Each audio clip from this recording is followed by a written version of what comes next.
तो देखो last class में मैंने आपको लास्ट के 10-15 मिनट में मैंने आपको आइडिया दिया कि लेयर्स के थ्रू सॉलिड को कैसे देखेंगे, राइट। दो अप्रोच थे। सबसे पहला अप्रोच हम लोगों ने कैसे देखा था सॉलिड फॉर्मेशन को, थ्रू यूनिट सेल, ध्यान है ना। यूनिट सेल, उसमें हमने देखे 7 क्रिस्टल सिस्टम है। कौन कौन से बेटा? क्यूबिक, टेट्रागोनल, ऑर्थोरोम्बिक,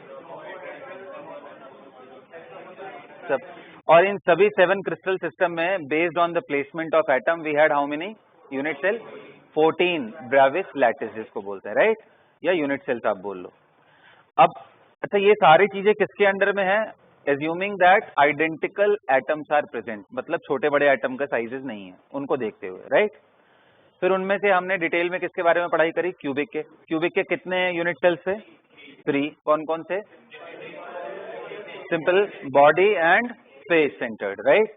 ये खत्म होने के बाद हमने इसके अंदर जा करके वो किसके अलोंग टच करते हैं, कोऑर्डिनेशन नंबर क्या है, पैकिंग फ्रैक्शन क्या है, जेड की वैल्यू कैसे निकालते हैं, ये सारा हम लोगों ने डिस्क्राइब किया था क्लास के अंदर। ध्यान है सबको?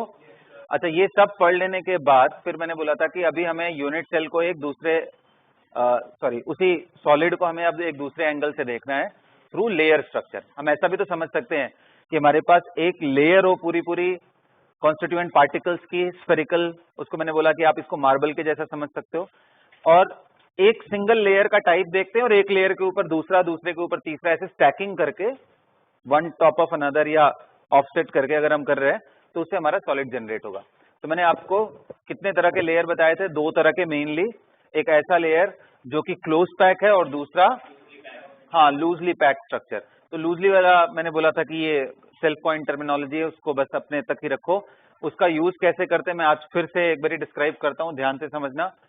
टाइप्स ऑफ लेयर, ये लिखा था लास्ट टाइम आपने लिखा था। टाइप्स ऑफ लेयर में हमारे पास क्लोज पैक था एंड लूजली पैक।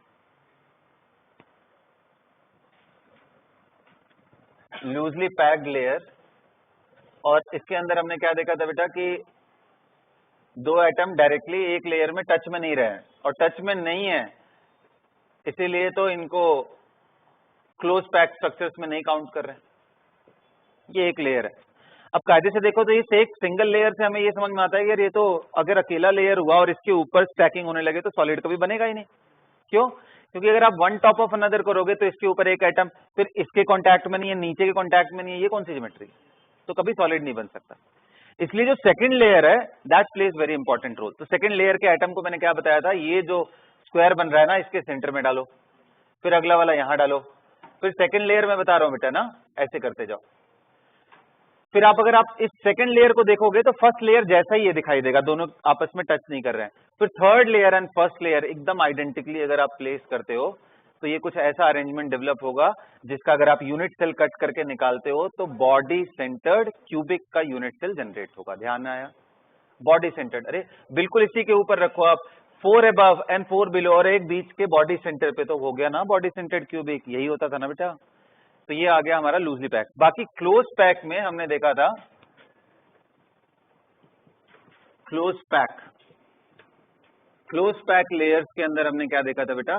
2 टाइप की packing depending on the arrangement of atoms. कौन सी पैकिंग थी?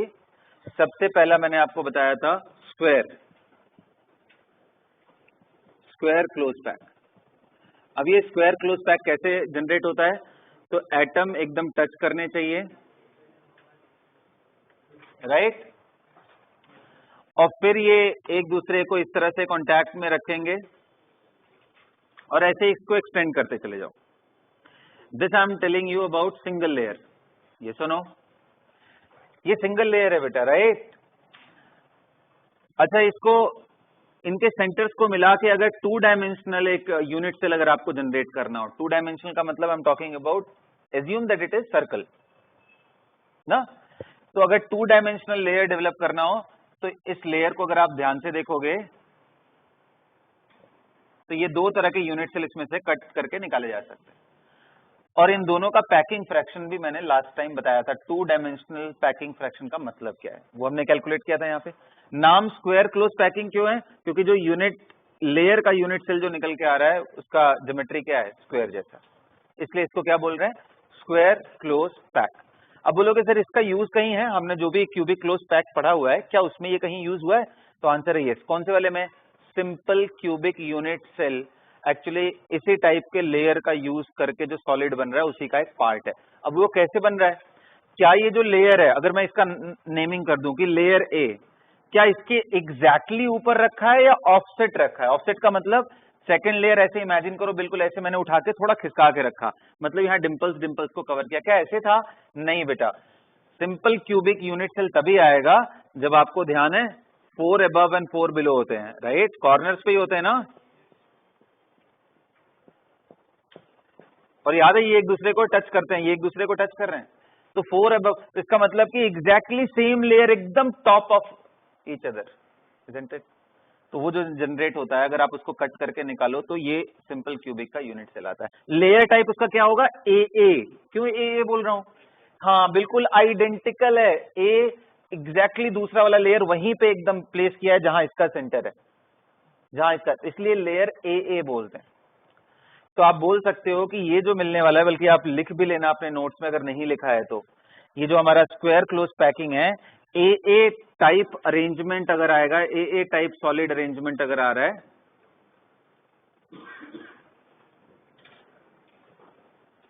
so unit cell of this will be, कौन सा यूनिट सेल? Simple cubic. और मैंने यहां से आपको कोऑर्डिनेशन नंबर भी समझाया था, बड़ा सिंपल सा था, आपको ध्यान है? बताओ ये आइटम को अगर आप पकड़ के देखो तो अपने लेयर में कितने के डायरेक्ट कांटेक्ट में है? इसके साथ है, इसके साथ है बेटा, इसके साथ है, इसके साथ, सराउंडेड इससे भी है, बट सराउंडिंग का नहीं देखना है हमें डायरेक्ट टच में देखना है। तो अपने लेयर में कितने लोगों के टच में हो गया? 4। और जब आप एक और लेयर इसके ऊपर रखोगे तो इसके ऊपर जैसे ही रखोगे तो इसके टच में एक और स्फीयर आ जाएगा, बोलो भाई, तो 5। और ऐसे ही इसके लेयर के नीचे भी देखो, तो इसलिए मैंने बताया था सिंपल क्यूबिक का आपके पास कोऑर्डिनेशन नंबर कितना होता है? 6। ये मैंने तब भी एक्सप्लेन किया था, ध्यान है? बोलो भाई। Okay fine. सो अब स्क्वायर क्लोज पैकिंग के बाद हमारा जो सेकंड सबसे इंपॉर्टेंट लेयर आता है, जिसपे मैंने बोला था कि बहुत क्वेश्चंस पूछे हुए हैं, कौन सा लेयर है ये? हाँ जी, हेक्सागोनल क्लोज पैक।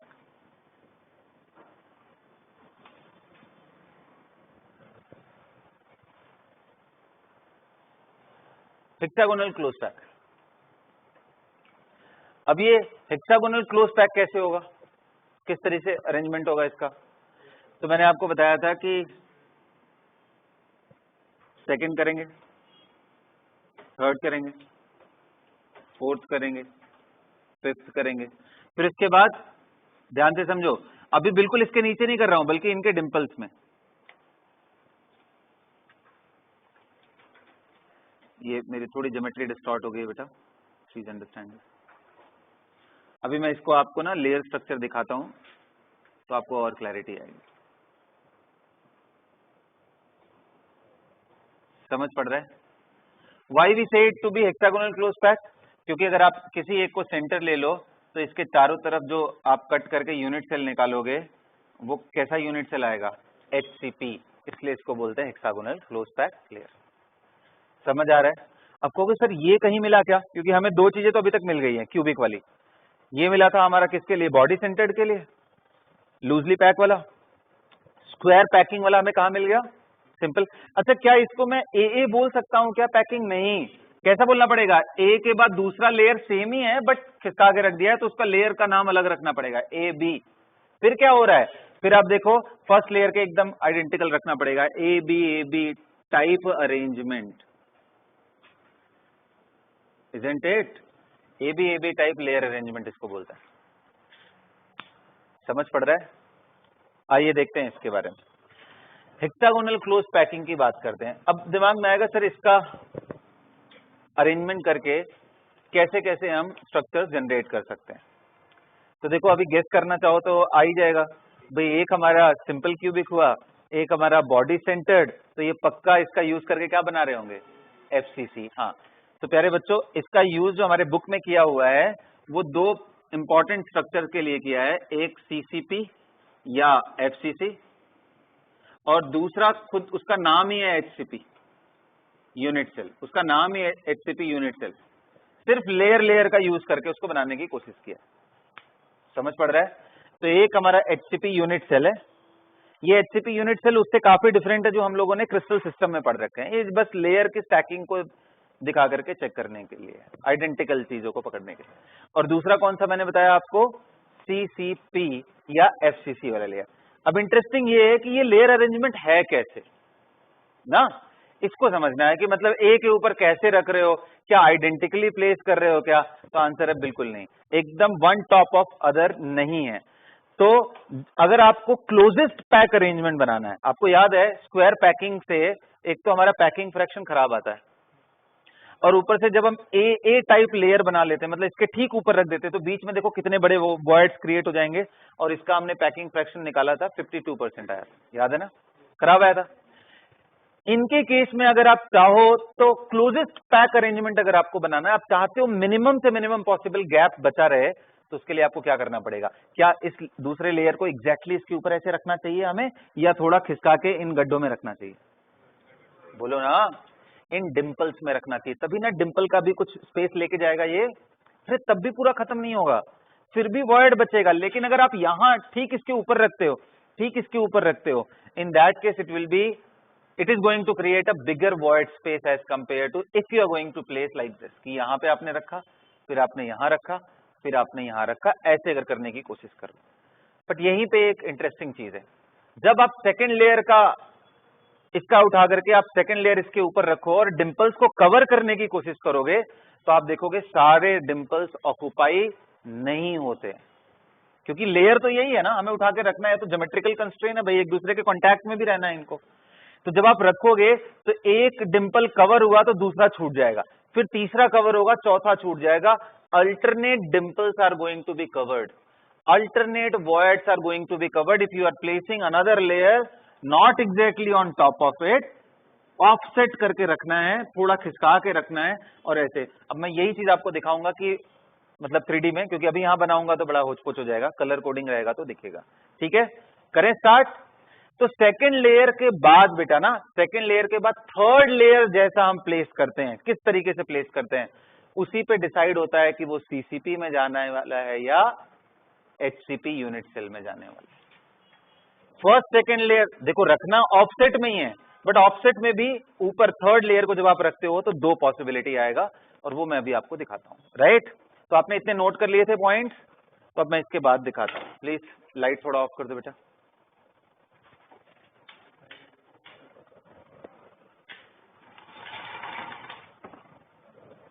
क्या कुछ नोट करना है?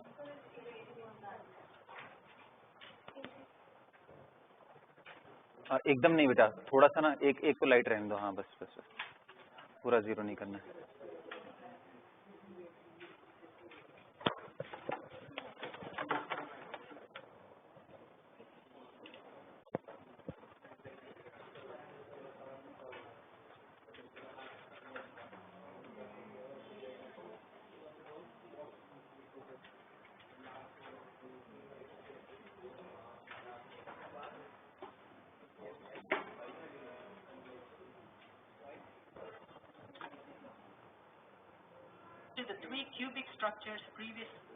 हाँ जी, तो ये जो आपके सामने स्ट्रक्चर दिख रहा है, ये आप ध्यान से देखो, कौन सा लेयर दिख रहा है बताओ, कौन सा लेयर दिख रहा है बेटा? HCP दिख रहा है, साफ साफ देखो, ये ऐसे रखा हुआ है, फिर इसको सामने रखने के बजाय इसके डिंपल्स में रखें। आप कोई भी आइटम पकड़ो, उसके चारों तरफ देखोगे 1 2 3 4 5 6 आइटम, ये है लेयर। कौन सा लेयर है ये? HCP। CCP लेयर है नहीं ना, HCP फर्स्ट लेयर है ये। अब सेकंड लेयर जब आप इसके ऊपर रखोगे, तो मैं बोल रहा था अगर बच्चों आपने ये ऑक्युपाई किया तो पक्का ये छूट जाएगा, ये ऑक्युपाई होगा ये छूट जाएगा, ये ऑक्युपाई हुआ ये, मतलब एक एटम के ही चारों तरफ अगर आप प्लेस करना स्टार्ट करोगे तो एक एक गड्ढे ही बस छुप पाएंगे, ज्योमेट्रिकल कंस्ट्रेन उनके साथ रहेगा ये। ठीक है, रखने के साथ। तो अभी देखो सेकंड लेयर दिखाते हैं तो समझ पड़ेगा आपको। Close packed structures consist of close packed layers of atoms within which each atom is surrounded by 6 others. The difference between the two close packed structures lies with the way in which these layers are stacked. Two close pack structures का मतलब मैं किसकी बात कर रहा हूं? दो structure मैंने बताए थे, एक FCC एंड दूसरा HCP यूनिट सेल, बताया ना? तो वो दोनों के बारे में डिस्कशन हो रहा है। तो अभी सेकंड लेयर देखो, थर्ड में ही डिफरेंस आता है। In no case do two close packed layers lie on top of one another. Instead, each atom sits in a dimple formed by three atoms in the previous layer. We will use color to represent the layers. Here, each blue atom sits in a dimple formed. दिखा क्या? देखो मैंने यहीं पे stop कर दिया। आप अगर ब्लू कलर वाले कॉम्बिनेशन को देखो, सबको दिखाई दे रहा है? अगर आप ब्लू कलर वाले को देखो तो ऑलमोस्ट एक दूसरे के टच में ही है, यहाँ थोड़ा भी और डार्क करेगा तो दिख जाएगा, ये दोनों कॉन्टैक्ट में। अगर आप ब्लू वाले को भूल जाओ कि ग्रीन लेयर कोई है भी, तो क्या ब्लू वाला भी HCP दिख रहा है आपको? चेक करो बेटा, क्या ब्लू भी HCP दिख रहा है? अरे एक पकड़ो ना, इसके चारों तरफ देखो 6 है ना, तो HCP है। समझ पड़ा? अब आ जाओ देखते हैं कि देखो क्या ये ब्लू एटम इन तीनों के डिंपल्स के बीच में रखा हुआ है। अच्छा आप देखो, एक डिंपल ऑक्यूपाई है तो नेक्स्ट वाला देखो छूट गया ना। अरे दिख रहा है क्या? आप देखो फिर ऑक्यूपाई है, फिर यहां छूट गया। आ रहा है बात समझ में? ग्रीन वाले लेयर के बारे में देखो, एक ऑक्यूपाई हुआ, ये रहा चारों तरफ, एक ऑक्यूपाई हुआ, एक छूट गया, फिर एक ऑक्यूपाई हुआ, फिर एक छूट गया, फिर एक ऑक्यूपाई हुआ, एक छूट गया, चारों तरफ। और ऐसे देखो लाइन में भी देखो, occupied left, occupied and left, ऐसे करके जा रहा है पूरा, ऑक्यूपाइड लेफ्ट, ऑक्यूपाइड लेफ्ट। समझ पड़ रहा है? Alternate dimples can be occupied. जब आप सेकेंड लेयर ऑफसेट भी रखोगे तो सारे डिंपल्स को एकदम से कवर नहीं कर सकते। अब आ जाओ देखते हैं, अब बात करते हैं कि सर इन जो ये जो चारों तरफ इसके बन रहे हैं, राइट, ये जो वॉइड्स दिख रहे हैं, इनके नाम भी हैं क्या कुछ? तब इनकी नेमिंग कर लेते हैं। ध्यान से समझना, इनकी नेमिंग बड़ा इंपॉर्टेंट है, ज्योमेट्री के हिसाब से इनका नाम बनता है। तो बेटा अगर आप ध्यान से देखो तो जब आप second layer blue layer place कर रहे हो ओवर ग्रीन लेयर, तो आपको दो टाइप के वॉइड्स दिखाई दे रहे होंगे। एक ऐसा वॉइड है, अगर उस वॉइड के अंदर एक एटम छोटा सा रख दो तो वो 4 लोगों के डायरेक्टली कांटेक्ट में है। ऐसे वॉइड को टेट्राहेड्रल वॉइड बोलते हैं। क्या बोलते हैं? Tetrahedral void is the one which is surrounded by 4, surrounded नहीं, directly in contact with 4 atoms जो खुद आपस में कांटेक्ट में है। आइडियल टेट्राहेड्रल वैसे ही होता है। तो कहोगे कौन सा है टेट्राहेड्रल? भी दिखाता हूं। दूसरा एक वॉइड इसमें आपको दिखेगा जो कि 3 एक लेयर और 3 दूसरे वाले लेयर के बीच का चीज दिखेगा, यानी अगर उसके बीच में रख दोगे तो 6 एटम्स उसके साथ कांटेक्ट में है, और 6 एटम कांटेक्ट में होते हैं तो जब उनकी ज्योमेट्रीज ड्रॉ करोगे तो वो ऑक्टाहेड्रल बनेगा। उसके फेसेस के हिसाब से नाम पड़ता है ऑक्टाहेड्रल। याद है ना? अरे बाबा चलो मैं अभी डिस्कस करता हूं थोड़ी देर में। अब ये देखो, इसको पकड़ लेते हैं, राइट, ये ब्लू वाले को जिसपे एरो रखा हुआ है।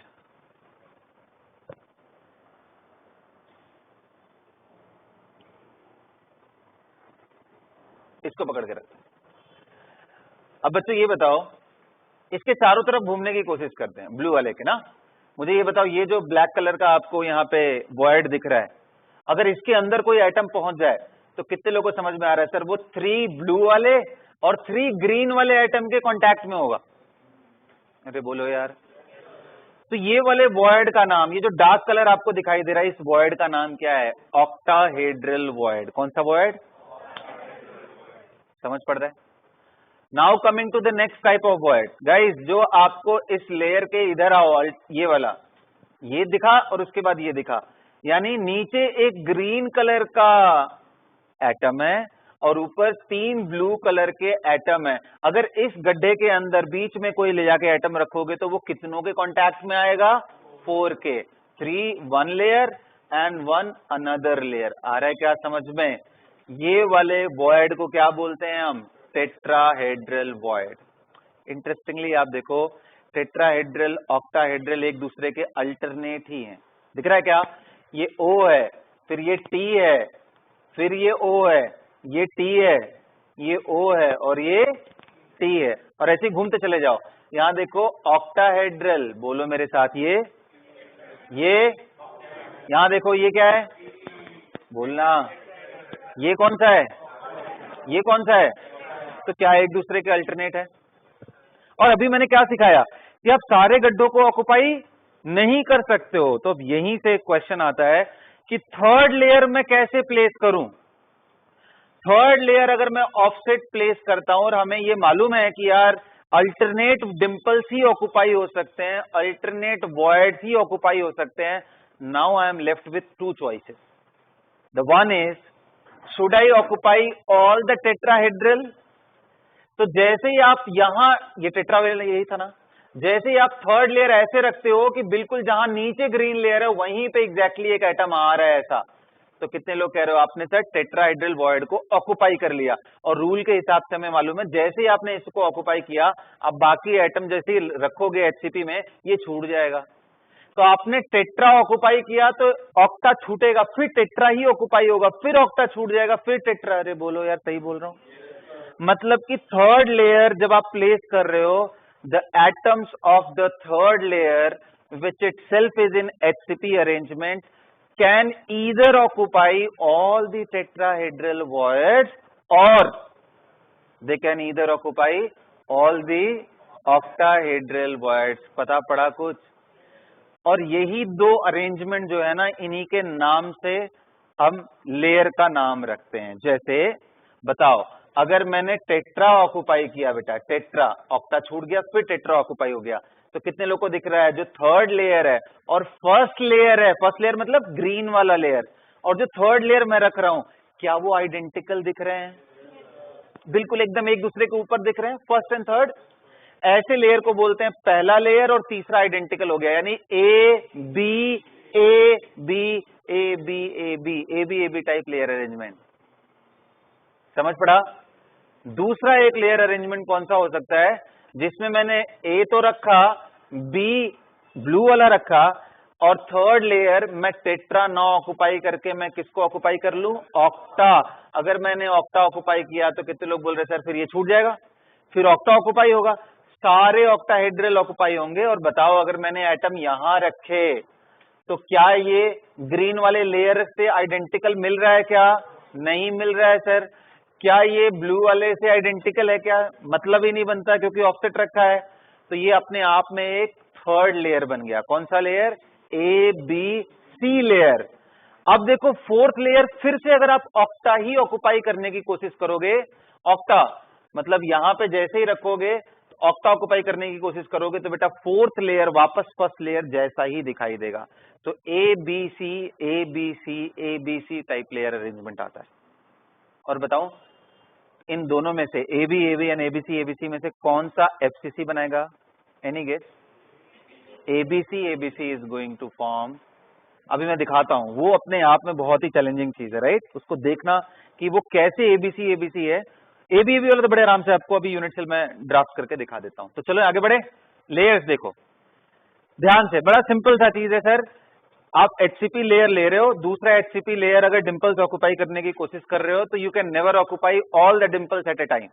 आप एक ऑक्युपाई करोगे दूसरा छूट जाएगा। और अगर ये प्रिंसिपल हम अपने दिमाग में अच्छे से बिठा ले, एक करोगे दूसरा छूटेगा, अल्टरनेट वाले ही होंगे, तो हमें मालूम है कि जैसे ही मैं सेकंड लेयर रखूंगा मेरे पास दो टाइप के वॉइड्स आएंगे। एक आएगा टेट्राहेड्रल जो यहाँ ग्रीन कलर से दिख रहा है, दूसरा यहाँ डार्क कलर से जो दिख रहा है वो ऑक्टाहेड्रल। तो टेट्रा ऑक्टा एक दूसरे के अल्टरनेट होगा।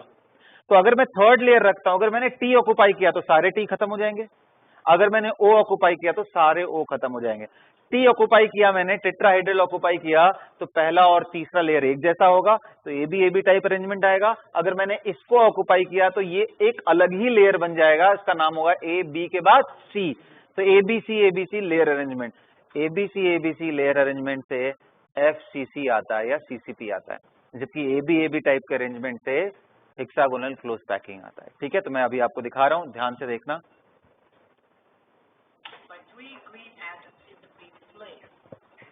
Imagine that the second layer of green atoms is active.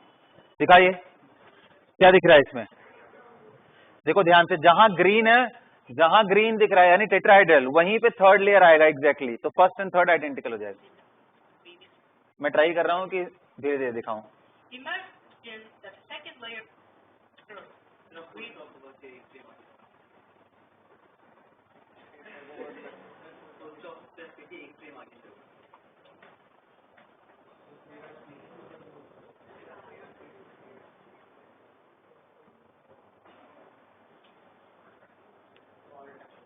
देखो दिख रहा है, दिख रहा है, देखो सारे जो टेट्राइडल थे ग्रीन वाले उस पे ही जा रहा है ना, दिखा बेटा, देखो देखो मैं पीछे जा रहा हूँ वापस बिना किसी आवाज के, ऑल थैंक्स टू अभी। वापस देखना, पहला लेयर देखना है,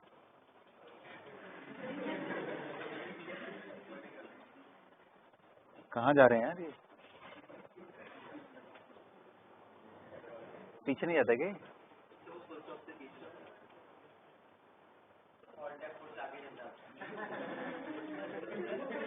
पूरा स्क्रीन गायब हो जाता है बेटा, कुछ भी तुम बता रहे हो। हाँ चलो ठीक है, समझ पड़ा ना सबको, आ रहा है समझे? अरे बोलो यार, ओ पाजी समझ आ रहा है तुम लोग, बोलो यार, क्लियर हो रहा है? चलो देखो, तो ये थर्ड लेयर बन गया बेटा। Now this arrangement is known as A B A, and फिर अगर अगला देखो, अगला फिर से टी ए बन रहा है, जो ब्लू कलर है ना, यही टी है ना, इस पे जैसे ही ऑक्यूपाई करोगे तो ब्लू कलर अल्टरनेट हो जाएंगे, तो A be arrange.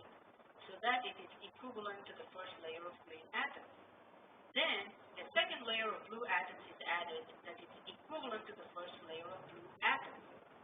This alternating layering of close back layers generates a structure that is known as the hexagonal close back structure. Okay, The second layering scheme is as follows. The first अब ये second layer के बारे में discuss कर रहा है, right? अभी देखो सेकंड टाइप में मैंने आपको क्या बताया था, एक में टेट्रा ऑक्यूपाई किया तो सेकंड में ऑक्टा। तो देखो फर्स्ट लेयर ऐसे ही, सेकंड करते हैं, इतना फास्ट नहीं जाना था, स्लो स्लो जाए। layers are the same as before, with each blue atom sitting in a dimple formed by three green. Now you tell me octahedral void कौन से हैं, ये डार्क वाले, तो इन डार्क में ऑक्यूपाई करते हैं।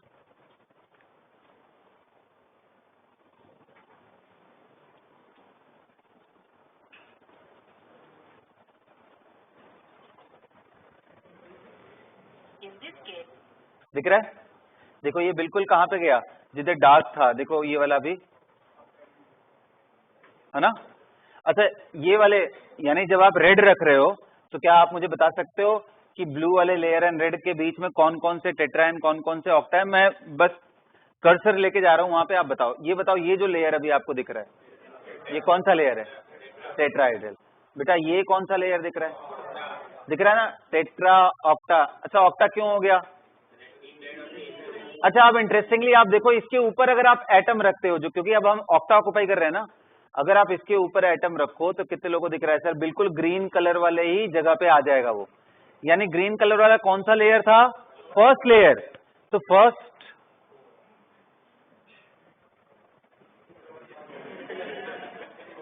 चलो मैंने समझा तो लिया ही, थैंक गॉड।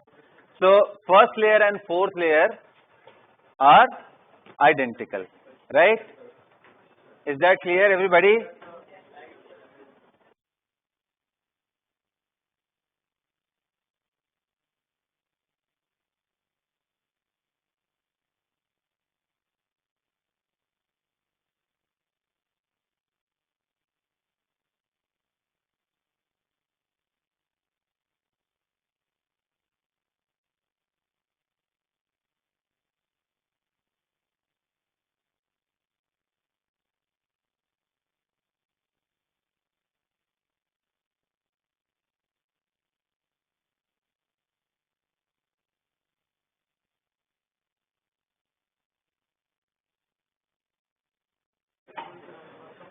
तो समझ पड़ा बच्चों? लाइट ऑन कर दो।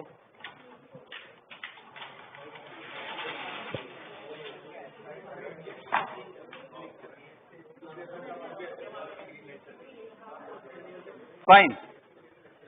तो you got that there are two types of arrangement. HCP का अगर यूज करें तो there are two types of arrangement, A B dot dot dot and A B C dot dot dot, right? अभी A B का unit cell क्या है? HCP. और इसका यूनिट सेल क्या है? एफ सी सी और सीसीपी जिसको बोलते, यहां तक नोट करो, करो इसको जल्दी। HCP hexagonal close pack layer दिखा लिया ना, अब नेक्स्ट लिखो, इसके आगे हेडिंग डालो एंड इसके आगे लिखो using HCP layer using hexagonal close pack layer, using HCP layer using hexagonal close pack layer, we can create two close pack arrangements. We can create two close pack arrangements. What are those two close pack arrangement, guys? AB type layer arrangement, AB type layer arrangement,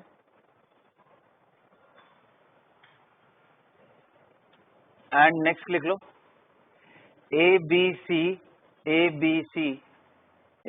type layer arrangement, AB type layer arrangement and ABC type layer. और क्या point लिखना है जो मैंने आपको समझाया था कि this AB type layer arrangement will be generated if the third layer is placed such that tetrahedral voids are occupied. This AB type arrangement will be formed when third layer is placed such that tetrahedral voids are occupied. ना next लिखना ABC में कब obtain होगा ये? This ABC will be generated if third layer is placed, ABC के बारे में बात कर रहा हूं, ABC will be generated if third layer is placed such that all the octahedral voids are occupied. All the octahedral voids are occupied. Please understand, void के अंदर नहीं जा रहा हूं, उस पोजीशन पे बस एटम रख रहा हूं ना, voids तो अभी भी होगा बट उस पोजीशन पे मैंने एटम रखा है, बड़ा वाला स्फीयर रखा है, वो तो पूरा खाएगा नहीं ना स्पेस को, फिर भी बच जाएगा। समझ आया? और एक पॉइंट क्या लिखोगे? tetrahedral and octahedral voids are alternate to each other. Tetrahedral and octahedral voids are alternate to each other. अब बच्चों देखो, इसके बाद ना जो डायग्राम्स हैं बुक के या मॉड्यूल लेके आए हो सब लोग, तो उसको आप ओपन करो, मैं आपको ट्राई करता हूं उसको बताने के लिए ना। सभी लोग मॉड्यूल निकालो।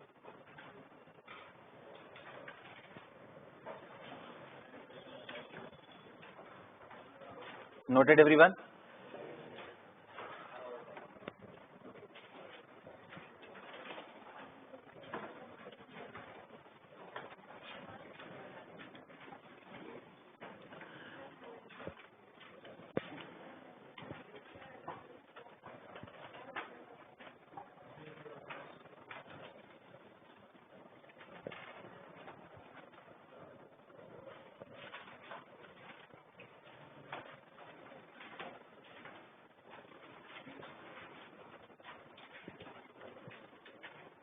नोट कर लिया? अच्छा, अभी और आगे क्या लिखना है? The AB layer arrangement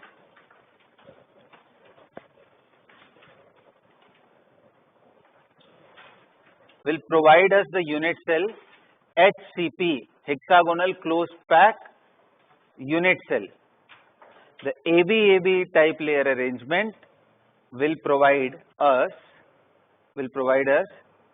unit cell, the unit cell which is named as HCP unit cell, hexagonal closed pack unit cell. And what is the reason behind it? वो आपको दिखा दे रहा हूं कैसा बनता है। देखो, AB टाइप था ना, आपने अगर ध्यान दिया हो तो first layer third layer identical था। तो देखो मैं ऐसे दिखा रहा हूं, ध्यान से देखो, एक ऐसा हेक्सागन बना लो इसके चारों तरफ,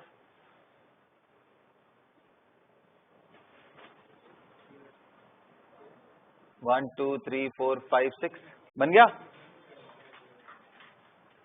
ये एक लेयर हो गया। सेकेंड लेयर मैंने क्या बताया था, अल्टरनेट पोजीशन को ऑक्युपाई करेगा। तो यानी नीचे जाओगे तो वो अगर इसको ऑक्युपाई किया तो ये छूट जाएगा, फिर ये ऑक्युपाई करेगा, फिर ये छूटेगा, फिर ये ऑक्युपाई करेगा। तो 3 आइटम्स को ऐसे करके दिखाया जाता है। Please understand this is such that कि अगर एक पोजीशन ऑक्युपाई किया तो दूसरा छूट गया है, एंड नेक्स्ट इसके बाद सेम चीज ऐसे ही वापस रिपीट कर देना है।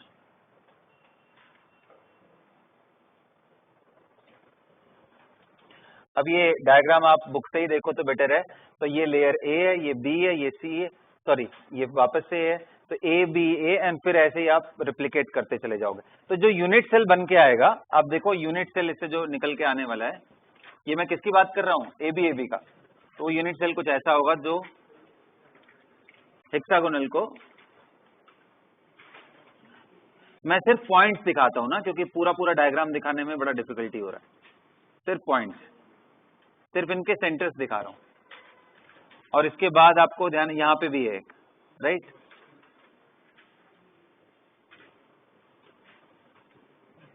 आप भी सेंटर्स बना लो। किसके अंडर में ये हम लिख रहे हैं बेटा, किसके अंडर में लिख रहे हैं हम, A B type layer arrangement का यूनिट सेल। और ये बीच में जो आ रहा है वो मैंने आपको बताया कि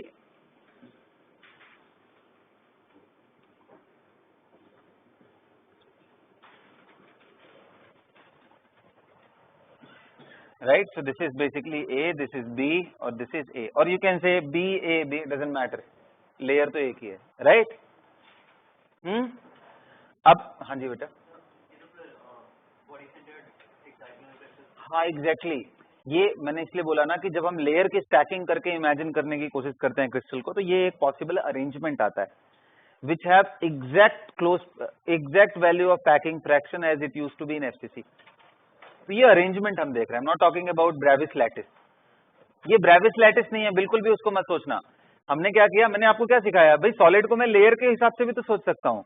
तो जब लेयर के हिसाब से सोचना स्टार्ट किया तो उनमें एक और पॉसिबल अरेंजमेंट हमें दिखाई दिया, ठीक है। तो इसको क्लासिफिकेशन आप क्रिस्टल सिस्टम के अंदर मत लेके जाना, वरना आपको लगेगा कि सर ये तो सिंपल बॉडी सेंटर्ड ही आपने बताया था इन केस ऑफ, सॉरी आपने सिंपल हेक्सागोनल बताया था। हेक्सागोनल में एक ही टाइप का ब्रेविस लैटिस था ना, तो यहाँ पे बॉडी के अंदर कहां से आ गया, तो आप उससे कोरिलेट मत करो, वो एकदम अलग चीज है ब्रेविस लैटिस का, और यहाँ सिर्फ अरेंजमेंट का। तो ये एक एक्स्ट्रा चीज अपने दिमाग में रखो, उससे कोरिलेट नहीं करो, ठीक है।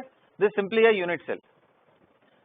हाँ ध्यान रखना, जिसमें सारे लेयर ए बी एंड सी, इनकी पैकिंग कैसी है, HCP पैकिंग है इनकी। कैसी पैकिंग है बेटा, समझ पा रहे हो ना, HCP लेयर आप बोल लो और अच्छा है, HCP लेयर। ये भी लेयर कैसा है, HCP, क्योंकि दिमाग में ये डाउट आएगा ना भाई कि चलो ए बी तो अपने नाम दिया है, लेकिन ए लेयर किस टाइप का अरेंजमेंट रखा हुआ है, CCP, सॉरी स्क्वायर पैकिंग या HCP। तो this is HCP। Square packing का मैं बात ही नहीं कर रहा हूं, तो खत्म हो गया कब का, मैं किसकी बात कर रहा हूं अभी, हेक्सागोनल क्लोज पैक लेयर का यूज करके मैं सॉलिड्स बना रहा हूं। अंडरस्टूड ना, फाइन एवरीवन।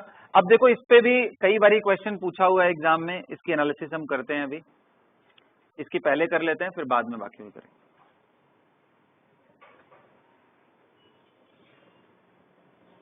ध्यान से बनाना डायग्राम, आप मॉड्यूल भी रेफर कर सकते हो बेटा, उसमें भी आपको मैं पेज नंबर बता दे रहा हूं, वहां पे भी चेक कर सकते हो। पेज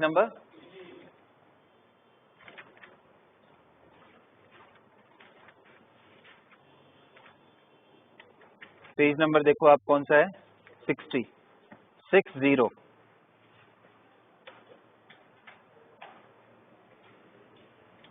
60 में नीचे देखना हेक्सागोनल यूनिट सेल एक लिखा होगा, राइट, हेक्सागोनल यूनिट सेल। उसमें देखो ए बी ए लेयर करके बनाया है, दिख रहा है, मैं उसी की बात कर रहा हूँ, ए बी ए टाइप के लेयर।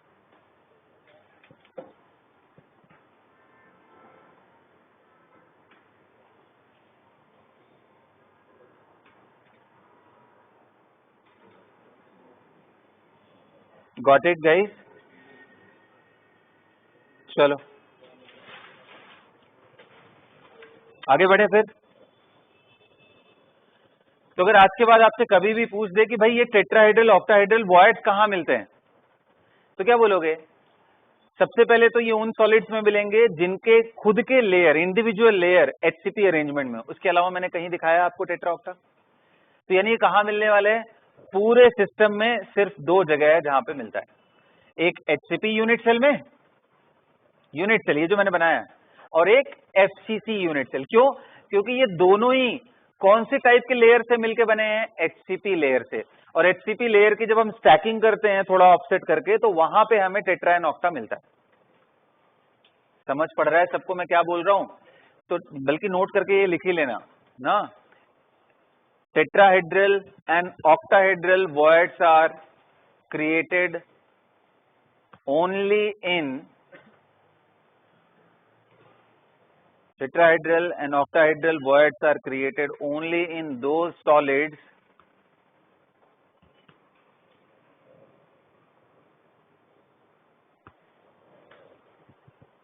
whose individual layer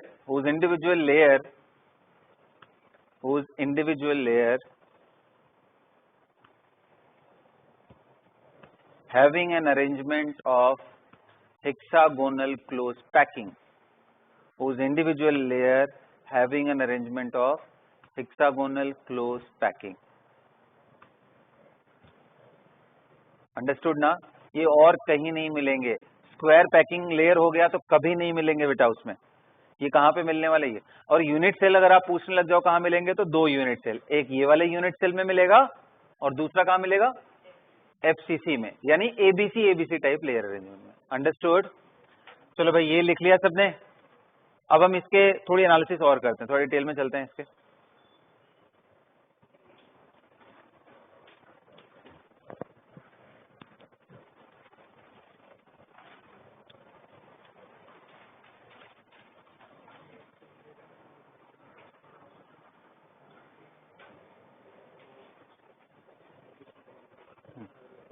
मिटा दूं इसको? मिटाओ। चलो देखो, अब मैं क्या कर रहा हूं, यूनिट सेल दिखा रहा हूं आपको ना, साइड वाले सारे आइटम को कट कर दे रहा हूं, सिर्फ यूनिट सेल पे फोकस। ऐसे यहां पे भी आप कर सकते हो पूरा। आप बताओ क्या आपको साफ साफ दिखाई दे रहा है कि HCP यूनिट सेल के अंदर, ध्यान से देखो, आपको क्लियरली ये दिखाई पड़ रहा है क्या कि they are touching along edges? अरे देखो ना, ये एजेस के अलोंग ही तो टच करते हैं। अरे बाबा ये आपस में कांटेक्ट में ही तो रहते हैं ना, बोलो ना। तो अगर मैं इनको, अगर इनके अराउंड ऐसे बना रहा हूँ HCP, तो क्या ये दोनों आपस में कांटेक्ट में है या नहीं? तो अगर मैं इसको ऐसे डिस्कस करने की कोशिश करूं कि ये लेंथ A है, तो कितने लोगों को दिख रहा है कि sir this A will be equal to 2R? Can I say this? तो आप चाहो तो एक जगह ऐसे ना ड्रॉ कर लो थोड़ा सा, वो आपको आइडिया देगा। अच्छा, क्या सेंटर वाला इसको टच कर रहा है? बिल्कुल कर रहा है, ठीक है। मेरा थोड़ा डायग्राम ऐसा बन गया है कि मैं इसको दिखा नहीं रहा हूं। सेंटर वाला भी टच कर रहा है, देखो ना, ये सेंटर में है तो ये भी तो टच करता है ना इसको, ये सबको टच कर रहा है, आपस में भी कांटेक्ट में, right? So A is equal to 2R.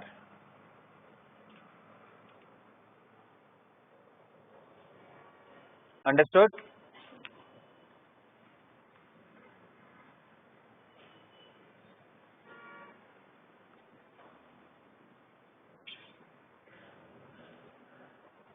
ये लेंथ कितना होगा बेटा? ये लेंथ कितना होगा? ये लेंथ कितना होगा? ये भी 2R होगा। This will also be 2R. This will also be 2R. ये सुनो,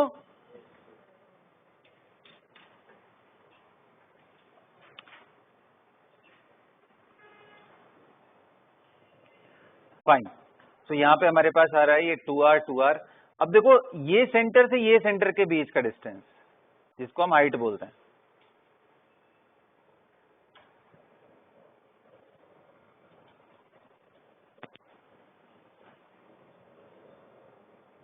इधर से इधर,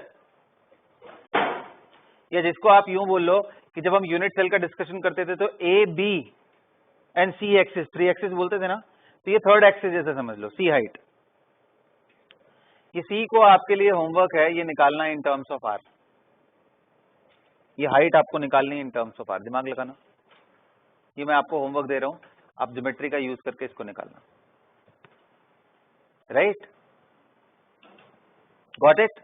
चलो अच्छा, इसकी और एनालिसिस कर लेते हैं भाई। इसमें देखो इधर ध्यान से, अगर इसमें मुझे ये कोऑर्डिनेशन नंबर निकालना हो,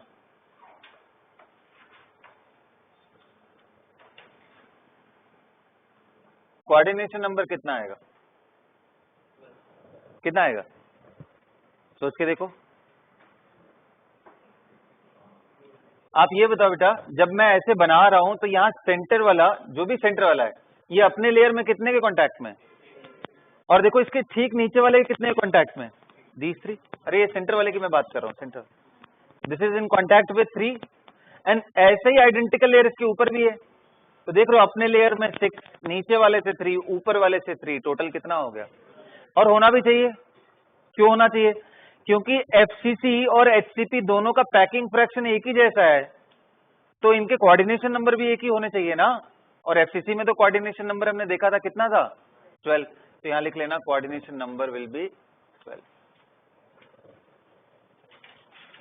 6 in its own layer, 3 from below and 3 from above. चाहो तो इतना डिस्क्राइब करके लिख सकते हो। 6 from its own layer, 3 above and 3 below.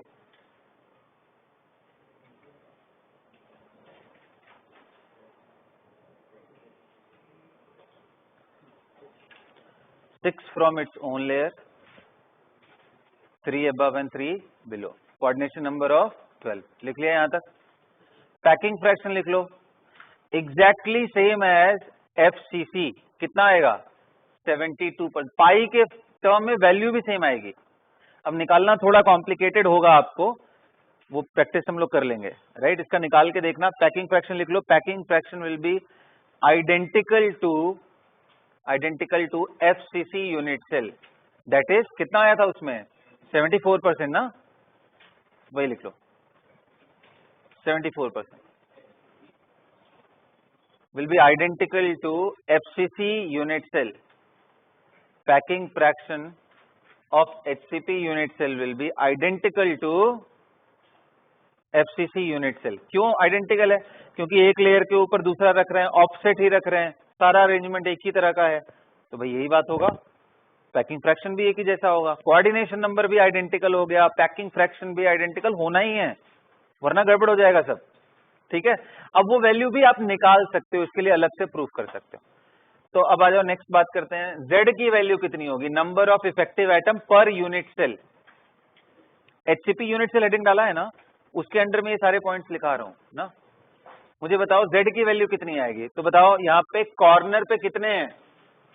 Corner है, बॉडी सेंटर है और फेस सेंटर है। बेटा यही है ना, 3 जगह देखो, ये क्या है? कॉर्नर। ये क्या है? Face centre. अरे बोलो यार। और ये क्या है? Body centre. मुझे बताओ कितने कॉर्नर दिख रहे हैं आपको? 1 2 3 4 5 6 ऊपर और 6, तो कितने हो गए? 12। बताओ एक कॉर्नर पे कितना कंट्रीब्यूशन आता है इसके केस में? 1/8 आता है। कब? जब क्यूबिकल अरेंजमेंट हो। बच्चों याद करो, इनके केस में कॉर्नर का 1/8 आता है, और अगर एचसीपी हो जाए तो 1/6 आता है। दिखाया था पिछले क्लास में यार, 3 डाउन एंड 3 अबव, 120 डिग्री है ना एंगल। ये देखो ऐसे, वापस मैं बता देता हूं।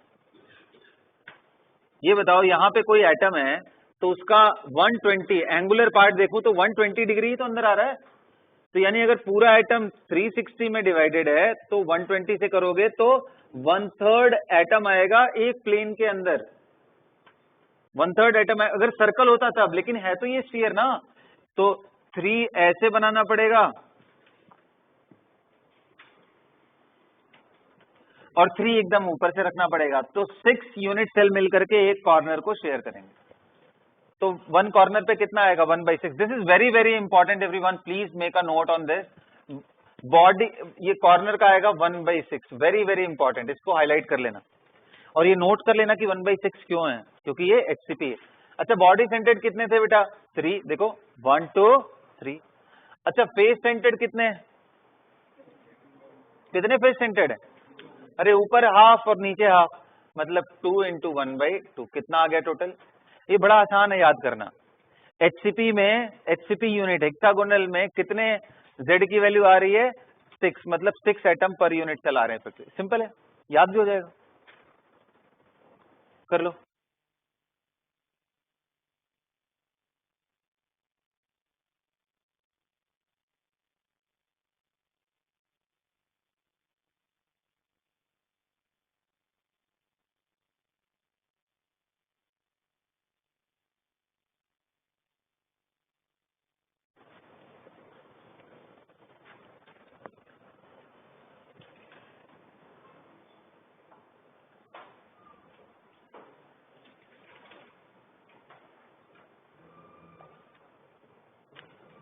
बोलिए बच्चों, यहां तक क्लियर है? Got it? तो हमारा कोऑर्डिनेशन नंबर 12 लेयर स्ट्रक्चर सारा क्लियर हो गया। ये मैंने आपको बोला है, ये निकाल के आप दिखाना कि ये C हाइट की वैल्यू कितनी होती है ना, राइट? इसको डिराइव करना, बाकी कभी और भी हम इसको देख लेंगे एक बार अलग से। Got it? चलो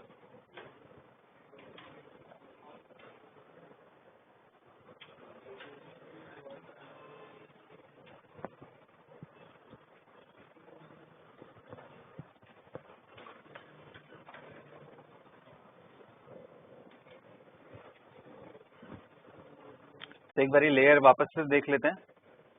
चलो भाई लाइट बंद करना थोड़ा।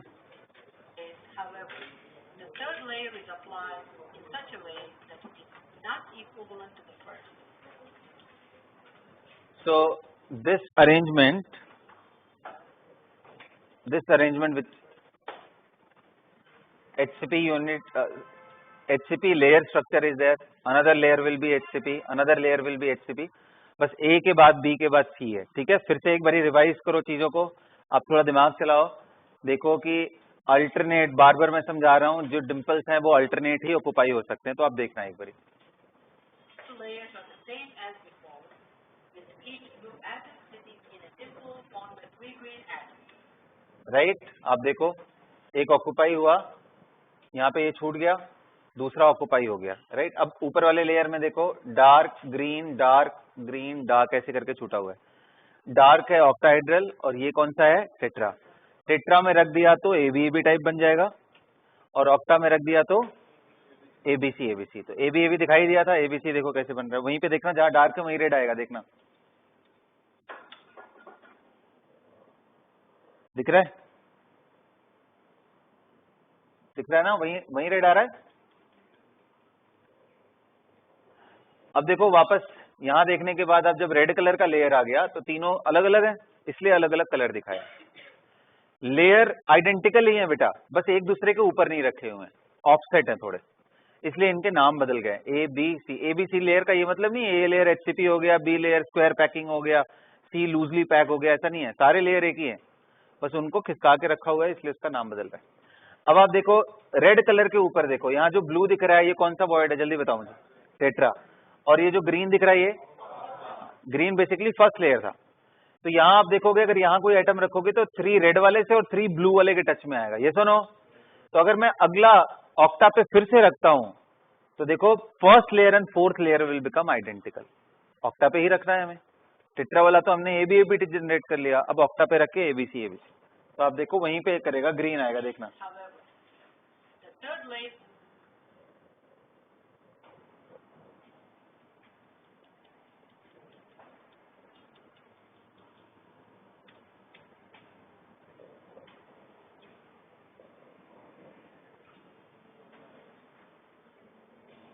such a way that it is not दिखा, ग्रीन वापस आ गया। equivalent to the first. If this stacking pattern is repeated, with every third layer the same, this generates a structure known as the cubic closed pack structure. Cubic close pack structure. Is that clear? The second packing pattern हाँ, अब देखो एक चीज मैं दिखाना चाह रहा हूँ तुम लोगों को, ये बहुत इंटरेस्टिंग, थोड़ा पीछे है।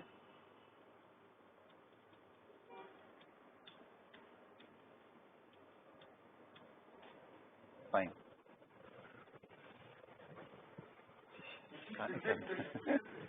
लाइट जला रहे हैं।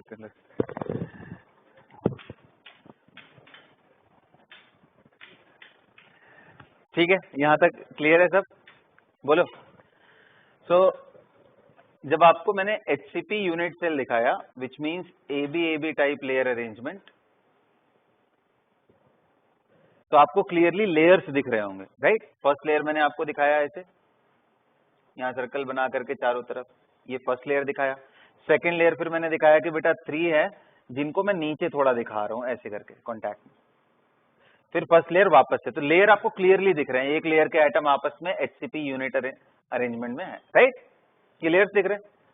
बट मैंने दूसरा क्या आपको बताया बेटा, ABC इज नथिंग बट इसका यूनिट सेल क्या आ रहा है, FCC। ठीक आ रहा है? अब देखते हैं FCC में, अगर आपको याद हो तो FCC में एटम का लोकेशन कहां कहां होता है बेटा? बोलो बोलो जल्दी बोलो। कॉर्नर एंड स्पेस सेंटर, और सब जगह ऐसे आ जाएगा। यहां कहीं लेयर ये दिख पा रहा है? ये वाला जो लेयर मैं देखने की कोशिश कर रहा हूं, लेयर A इसमें कहां दिख रहा है, लेयर B कहां दिख रहा है? अगर आप बोलते, एक बार पूछा था ये क्वेश्चन कि identify the layers ABC layers, इसमें बताओ ये जो यूनिट सेल है ना, इसमें कहां है वो लेयर ABC? तो अगर आप ऊपर वाले लेयर को देखने की कोशिश कर रहे हो तो कितने लोग कह रहे हैं कि सर फिर ऐसा दिखेगा ऊपर वाला लेयर, अगर आप देखते हो तो atom touches along face diagonal, याद है? तो फेस डायगोनल को लगा के ऐसे टच करेंगे, और यहां वाले एटम ध्यान से देखना, ये टच करेगा आपस में, फेस डायगोनल, कॉर्नर है ना, ये दोनों आपस में कांटेक्ट में नहीं रहते। जबकि अगर आप HCP का लेयर देखो तो उसमें हर एटम एक दूसरे के कांटेक्ट में है ना। क्या बीच में कहीं कोई स्पेस है क्या? यहां देखो स्पेस तो दिख गया ना, तो इसका मतलब पक्का ये लेयर A तो नहीं बोल सकता मैं इसको। अरे बोलो, क्या मैं बोल सकता हूं ये लेयर? नहीं बोल सकता हूं। फिर कहां है वो लेयर? क्लोज पैक लेयर कहां है? दिमाग लगाओ कहां पे हो सकता है, लेकिन ये काफी टफ है। चलो मैं बना ही देता हूं, फिर देखते हैं ना, ये भी बहुत ही इंटरेस्टिंग है। ध्यान से देखो, इसका फर्स्ट लेयर ना एक कॉर्नर खुद में, मतलब इसको मैं लेयर A बोल दे रहा हूं, क्योंकि अब एक लेयर देखने के लिए तो हमें पूरे एटम चाहिए, वो तो मैं दिखा नहीं पाऊंगा, लेकिन B जो कि अंदर आ रहा है उसको मैं दिखा सकता हूं। देखो B लेयर ना ये है बेटा,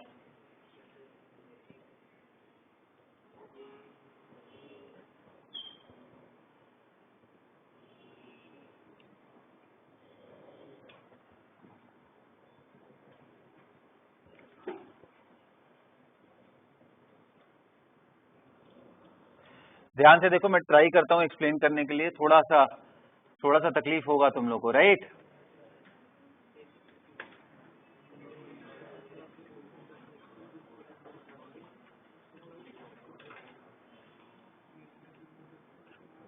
हाँ जी बच्चों, आओ दिखाते हैं। कोई एक कॉर्नर पकड़ लेते हैं, कोई एक कॉर्नर पकड़ लो, से फॉर एग्जांपल ये वाला मैंने पकड़ लिया, जिसको मैंने A बोल दिया, इधर वाला, बिल्कुल राइट, ये A बोल दिया। इस कॉर्नर के डायरेक्ट टच में कितने कॉर्नर्स हैं? तो आप बोलोगे सर इसके सामने वाला, इसके इधर वाला, इसके नीचे वाला। ये सुनो, इन तीनों पॉइंट्स को पकड़ के एक प्लेन बना दो, कुछ नहीं करना है, 3 पॉइंट पकड़ के प्लेन बना सकते हो ना। अरे बाबा, अगर ये कॉर्नर था, इससे एक नीचे, इसके सामने एक इसके इस साइड में, वो पॉइंट, ये पॉइंट और नीचे वाले पॉइंट को मिला के एक प्लेन इमेजिन करो। कर रहे हो इमेजिन? वही प्लेन अपने आप में HCP लेयर है। अभी दिखा रहा हूं कैसे। मुझे यही प्रूफ करना है ना कि उस प्लेन में जितने आइटम है सब एक दूसरे के कांटेक्ट में। करूं प्रूफ?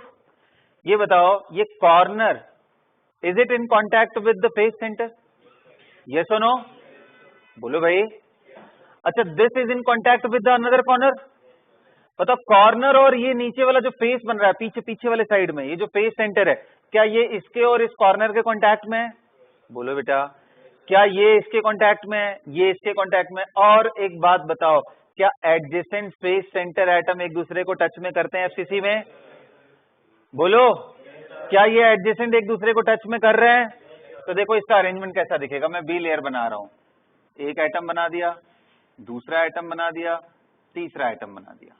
ध्यान से देखना, ये बीच वाला बना दिया और ये इधर वाला बना दिया। देखो ये अगर मैं नंबरिंग कर दूं 1, इसको 2, इसको 3 ना, तो ये फेस सेंटर वाला 4, ये कॉर्नर वाला 5 और यहाँ एक कहाँ पे बनाऊं यार इसको, ऐसे करके मैं 3, उसके बाद कितने हैं 2 है फिर 1 है, सॉरी हाँ, तो फिर उसके बाद यहाँ है, सॉरी नंबरिंग में 1 2 3 के बाद ये 4 है और ये 5 है और ये 6 है, ये जो लास्ट वाला है ये 6 है। आप देखो ये 4 और 5 दोनों के टच में था 6 नंबर, इन दोनों के टच में, और ये दोनों मतलब ये इसके टच में है 3 के, और ये खुद एडजेसेंट फेस सेंटर से तो आपस में भी टच में है, दिख रहा है ना? तो क्या ये आपको दिख रहा है एफसीसी लेयर, एचसीपी लेयर? तो बहुत सिंपल है, क्या समझना है, जो कोई भी एक कॉर्नर पकड़ लो, वो कॉर्नर अपने आप में एक लेयर है, और उस कॉर्नर से डायरेक्टली अटैच जो 3 कॉर्नर हैं, उन तीनों कॉर्नर को पकड़ के एक प्लेन बना दो, उसमें लाई करने वाला जो जितने भी एटम्स है वो एचसीपी लेयर्स के एटम है। कोई भी एक कॉर्नर पकड़ लो ना, तो कोई भी एक कॉर्नर पकड़ के बना के देखो, ये मैंने लेयर बना दिया। तो प्लीज ड्रॉ दिस, ये पूछता भी एग्जाम में। अच्छा फिर कहोगे सर ये ए हो गया, तो चलो ये बी हो गया, सी वाला लेयर कौन सा होगा? तो अभी देखो ए अगर ये है तो कितने लोग कह रहे हैं, फिर नेक्स्ट ए बॉडी के डायगोनल के एकदम अपोजिट में फिर से ए मिल जाएगा। ए अगर यहां मिला तो अगला ए मुझे वहां मिलने वाला है, मतलब इसके बीच में बी भी होगा और सी भी होगा। तो क्या सी नहीं पहचान जाओगे भाई? कितने लोग पकड़ पा रहे हैं कि सर अब ये जो ये वाला पॉइंट था ना, इसके एडजेसेंट वाले ये पॉइंट और ये कॉर्नर मिला दो, तो this is layer C. A layer, B layer, this is C layer and this is again A layer. So this is how it is, A, B, C, A. ये कभी नहीं दिखाई देगा अगर ऐसे बना के नहीं सोचोगे, कभी दिखेगा ही नहीं यार, इसकी प्रॉब्लम ये दिख ही नहीं सकता है। मैं ट्राई करता हूँ आपको 3D अरेंजमेंट से ट्राई समझाने के लिए, अभी पता पड़ा, पहले दिमाग में बिठाओ फिर उसके बाद समझेंगे। वो बैठा ही नहीं तो समझ में ही नहीं आने वाला है। मैंने क्या समझाया बेटा, कोई भी कॉर्नर पकड़ लो, वो अपने आप में एक लेयर है, उसको नंबर 1 कर दो, A कर दो, B कर दो, जो मर्जी कर दो। मैंने ए कर दिया है, अकेला एटम है, उसका पूरा लेयर दिख ही नहीं रहा है, हमें सिर्फ एक ही एटम दिख रहा है। बी लेयर कौन सा है? तो मैंने बोला उससे अटैच जितने 3 कॉर्नर है ना डायरेक्टली अटैच्ड, उन तीनों कॉर्नर को मिलाते हुए एक प्लेन बना लो। उस प्लेन पे सारे एटम्स है ना, उनको रखोगे तो आपको दिख जाएगा, जैसे ये कॉर्नर, ये फेस का सेंटर, फिर फेस का सेंटर, ये फेस का सेंटर, ये कॉर्नर। कितने आ गए? 1 2 3 4 5 और 6 एटम, जिसको मैंने यहाँ पे नंबरिंग करके आपके सामने दिखा दिया। और देखो ये एचसीपी का लेयर भी ऐसे ही होता है, ये मैंने आपको प्रूव कर दिया। अगला लेयर कौन सा होगा? सर इन 3 कॉर्नर को छोड़ दो और बॉडी डायगोनल वाले को छोड़ दो, तो फिर 3 ही कॉर्नर बच जाएंगे ना, उनको आपस में मिला लो, मतलब इसको इसको और इसको मिला लोगे आपस में, इनमें जितने एटम प्रेजेंट होंगे फिर वो भी ऐसे ही होगा, बस अरेंजमेंट थोड़ा ऊपर की तरफ करके हो जाएगा। This is another HCP layer. So layer A, layer B, layer C and again ए।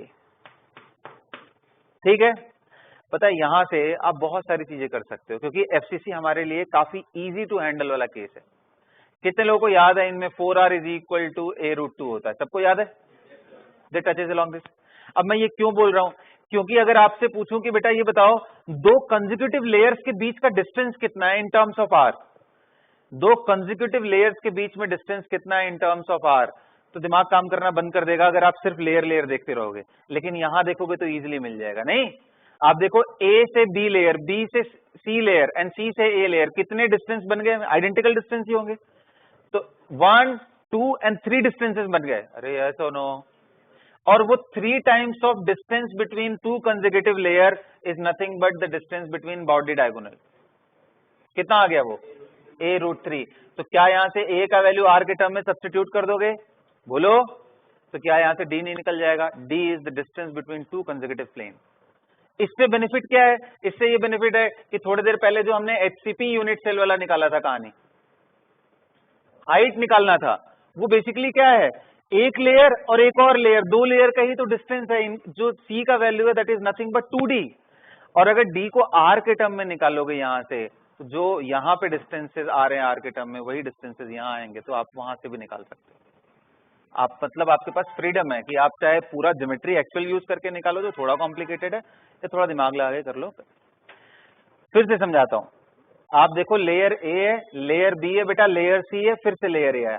ए और बी के बीच का डिस्टेंस अगर मैं एक्स मान लूं, perpendicular distance between the centres I am telling ना, उनके बीच का डिस्टेंस अगर मैं x मान लूं, b एंड c के बीच का फिर से x होगा, c एंड a के बीच में फिर x होगा, और यहां से यहां अगर मैं आ जाऊं तो x plus x plus x 3x, जिसको मैं 3d बोल रहा था, डिस्टेंस बिटवीन प्लेन, और वो कुछ और नहीं बल्कि बॉडी डायगोनल का लेंथ है, और that will be a√3। a की वैल्यू r के टर्म में हमें पहले ही मालूम है, एफसीसी के केस में मैं यहाँ सब्स्टिट्यूट कर दूंगा, मुझे बिटवीन टू लेयर्स डिस्टेंस भी मालूम चल जाएंगे r के टर्म में, निकल जाएगा ना। और अगर मुझे वो मालूम चल जाए तो 2 times of such distance will be equal to HCP वाले एंड टू एंड डिस्टेंस के बराबर। Got it? आर के टर्म में हमारा वहां पे भी आ जाएगा। ठीक है, करेंगे इसको बाद में। फिलहाल मैं तुमको 3D का यूज करके पहले ये तीनों लेयर एक बारी दिखाता हूं एफसीसी का।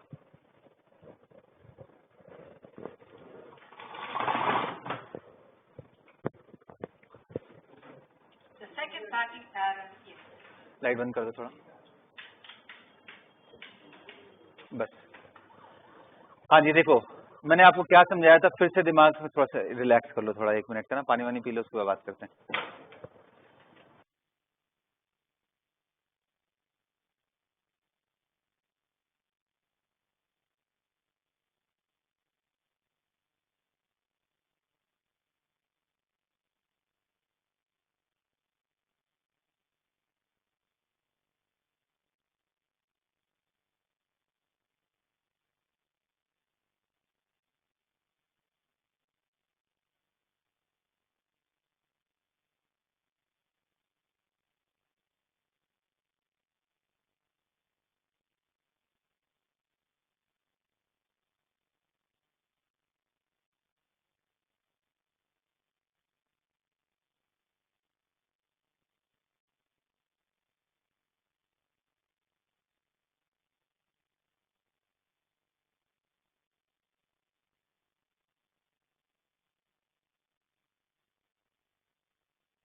हाँ जी बच्चों, तो थोड़ा आराम कर लिया सबने। चलो अब देखते हैं, हाँ थोड़ा ध्यान से देखो। तो ये आपके सामने ये कौन सा यूनिट सेल दिखाया है शौर्य? कौन सा यूनिट सेल है? कौन सा यूनिट सेल है? तुम्हारे दोनों नॉस्ट्रिल ब्लॉक चल रहे हैं? ऐसे केस में दिमाग हैंग हो जाता है, ना तो लेफ्ट काम कर रहा होता है ना तो राइट। हाँ तो ऐसा नहीं करो।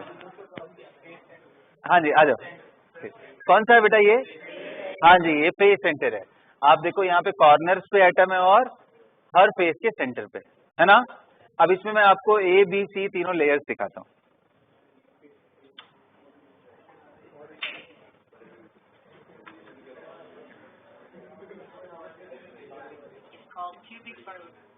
Now just check this green one. अगर आप ध्यान से देखो तो इस कॉर्नर के डायरेक्ट कांटेक्ट में ये कॉर्नर था बेटा, इसके कांटेक्ट में ये कॉर्नर है और इसके कांटेक्ट में ये कॉर्नर है। तीनों थे ना? अरे मैं ये नहीं बोल रहा हूँ इनके टच में है इनके एटम्स, ये नहीं बोल रहा हूँ। इस कॉर्नर से सबसे नजदीक कितने कॉर्नर है? 3 है। एक ये और एक ये। मैंने बोला था ना आपको, इन तीनों कॉर्नर को मिला करके एक प्लेन बनाओगे तो उसमें जितने भी एटम्स आएंगे वो एक लेयर को रिप्रेजेंट करेगा। आप देखो ये तीनों आपस में टच में है बेटा, ये इनके भी टच में है, इनके भी टच में है, आपस में टच में है और फिर यहाँ पे इसके कांटेक्ट में। अभी मैं बना रहा हूँ तो देखो पूरा सेंटर दिखा रहा है आपको, दिख रहा है? Now this blue one is layer, हाँ this white is layer A, the green is B and this is C. अब देखो लास्ट में फिर से व्हाइट दिख रहा है, diagonally opposite, A layer, B layer, C layer and A layer.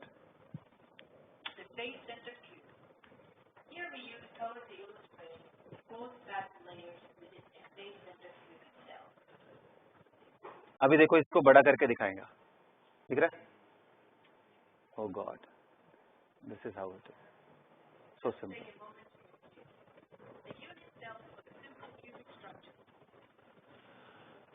Correct.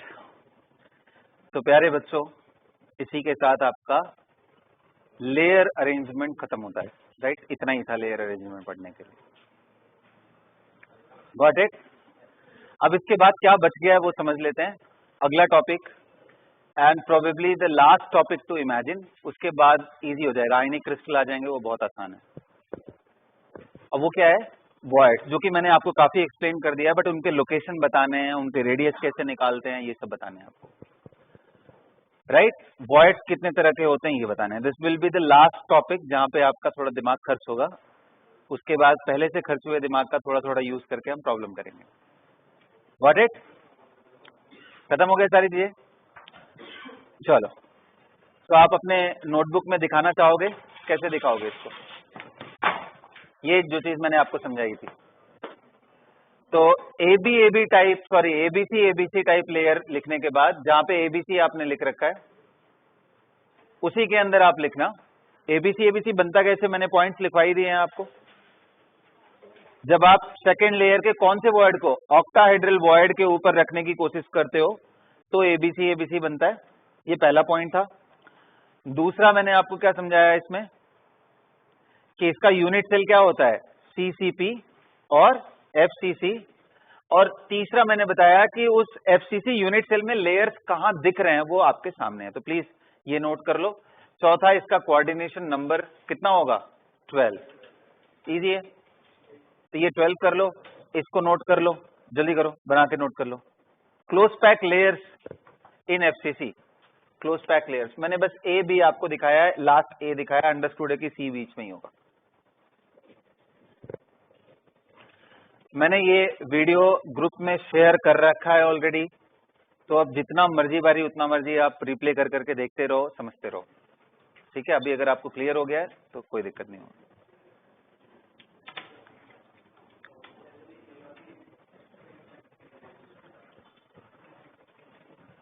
अब एक क्वेश्चन लिख लो और इसका आंसर आप, क्वेश्चन ये है, फाइंड द डिस्टेंस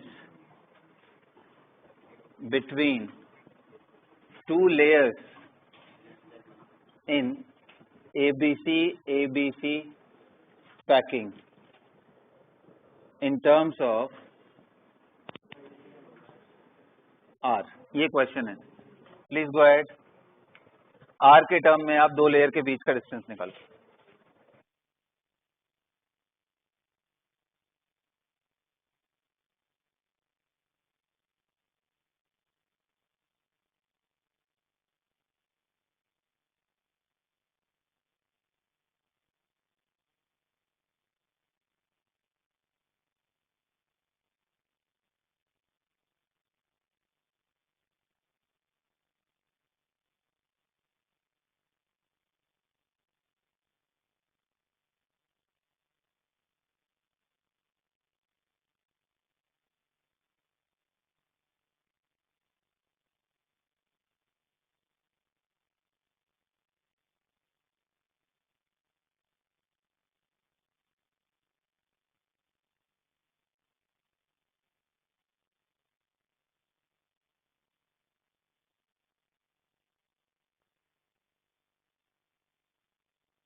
प्यारे बच्चों, इसमें क्या सी लेयर खुद से नहीं निकाल लोगे?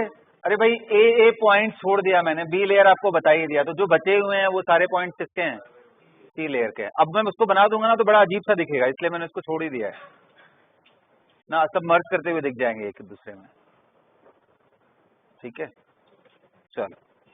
और इसके सामने ऐसे नंबरिंग करके ये जरूर दिखा लेना, तब इसी से तो पता चल रहा है ना कि ये क्लोज पैक लेयर है। यही है बेटा ना, ए अगर इसको छोड़ दो तो ये वाला बचा हुआ है, ये बचा हुआ है, और ये ऊपर टॉप वाला, इनको मिला दो तो यही तो है, और क्या बचा है?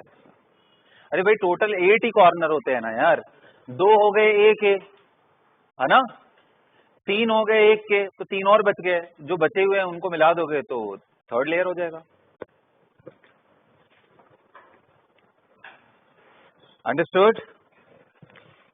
चलिए, बहुत बढ़िया, बहुत ही जबरदस्त चीज हो गई, सब खत्म। ये निकाल लिया distance,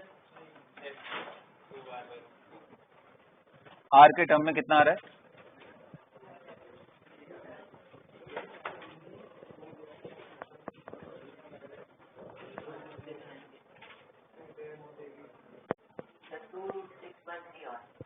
to root six by three, ऐसा आ रहा है। This the distance between two consecutive layer.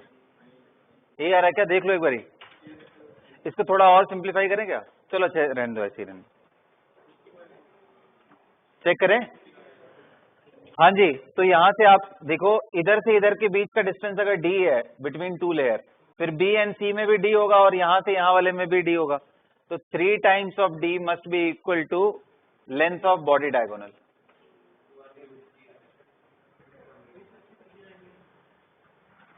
ये सुनो, और बॉडी डायगोनल का लेंथ कितना होता है? a√3, and we know that 4r is equal to a√2 in FCC। ये सुनो, तो यहां से I can say that a will be equal to 4r by √2, उठा के यहां रख दूंगा, 4r बाई √2 इंटू √3, तो इसको क्या लिख सकता हूं? 4r√3/2।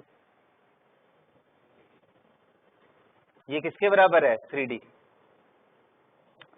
तो distance between two layers d will be equal to 4/3 into √3/2 r। ये सुनो, थोड़ा और सिंप्लीफाई कर लो भाई, ये 3 से ये कटाओगे तो नीचे √3 आ जाएगा, ये √2 से इसको कटाओगे तो 2√2 आ जाएगा। क्या लिख सकता हूं मैं? 2 times of √2/3r। Can I से लाइक दिस?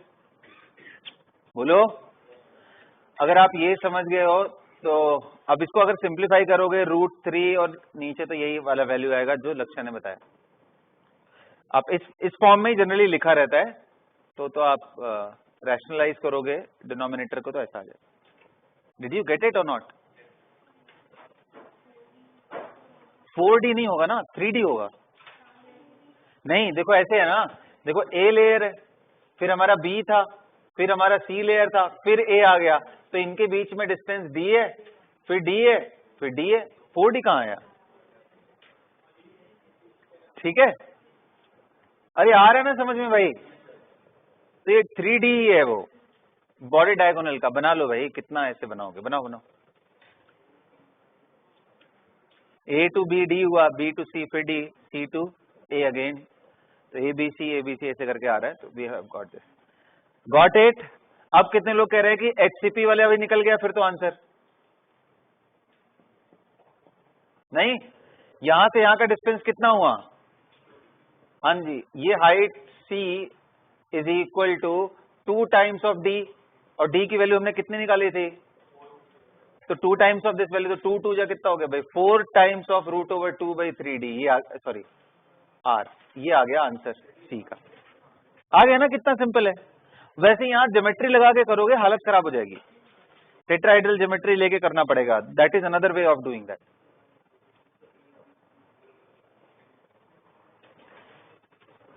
समझ गए? इजी है? इजी तो नहीं है बट हाँ ठीक है, समझ पड़ गया ना। चलो बच्चों, so we are done with this. अब लास्ट टॉपिक कर लेते, कौन सा है? वॉइड्स देख लेते। कौन सा वॉइड देखना है भाई? क्यूबिकल हमने पहले ही देख लिया है ना, तो हेडिंग डालो टाइप ऑफ वॉइड्स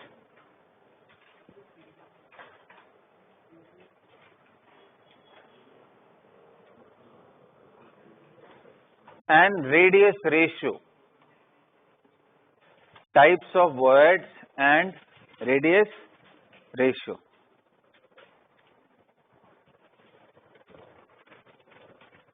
बिठा दो इसको, सब बिठा दे रहा हूं।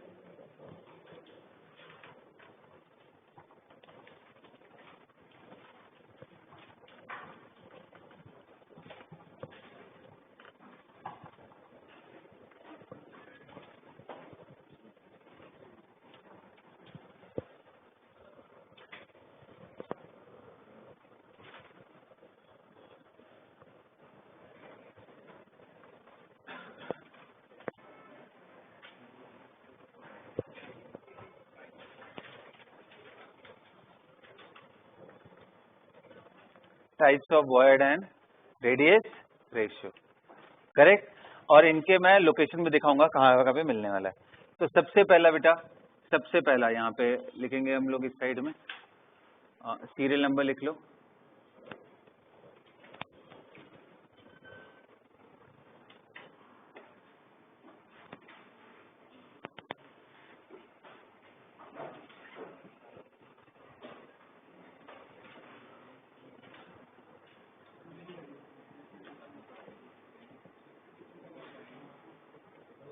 अभी समझाता हूँ ये रेडियस रेशियो का मतलब क्या है।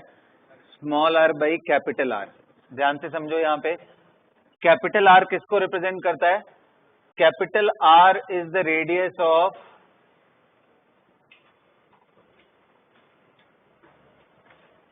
bigger atom, the bigger atom which is forming lattice, which is forming lattice, and small r, it is the radius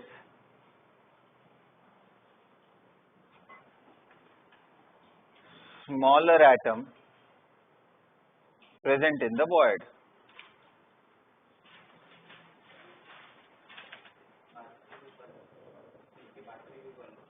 नहीं बस इतना ही बात। एक और है वैसे, इसके बाद कौन सा है? कोऑर्डिनेशन नंबर का। कोई बात नहीं, उसको बस वो CN ही तो लिखना है, कहीं स्टार्टिंग में लिख लो, क्या फर्क पड़ता है।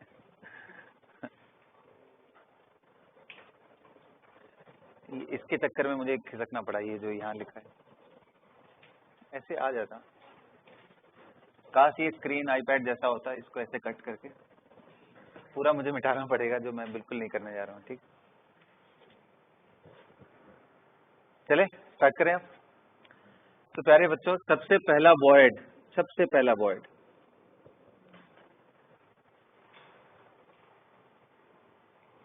अभी मैं जो भी डिस्कशन कर रहा हूं, considering the smaller atom is exactly fitting inside the void, exact fitting हो रहा है, बियॉन्ड नहीं जा रहा है, छोटा भी नहीं हो रहा है। कहने का मतलब क्या है, ये देखो, इसको बोलते हैं आइडियल रेडियस रेशियो। ध्यान से, अरे यार ये पेनिट्रेट कर जा रहा है।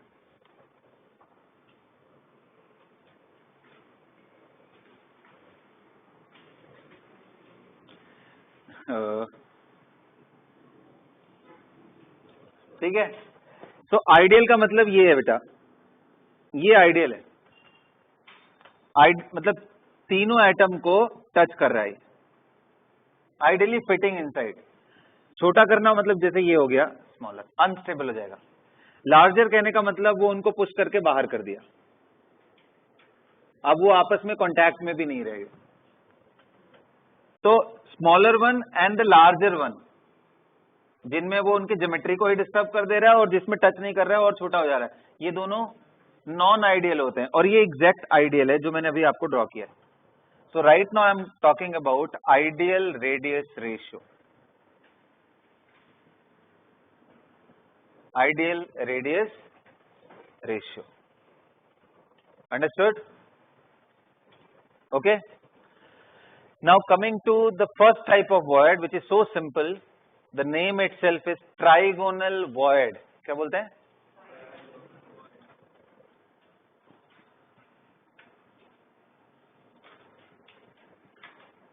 ट्राइगोनल void बिल्कुल यही सामने आपके ड्रॉ किया है मैंने,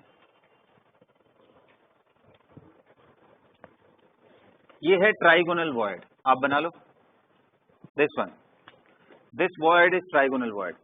अब इसका अगर मैं सेंटर लूं, ये स्मॉल आर और ये कैपिटल आर है बेटा, ये कैपिटल आर है,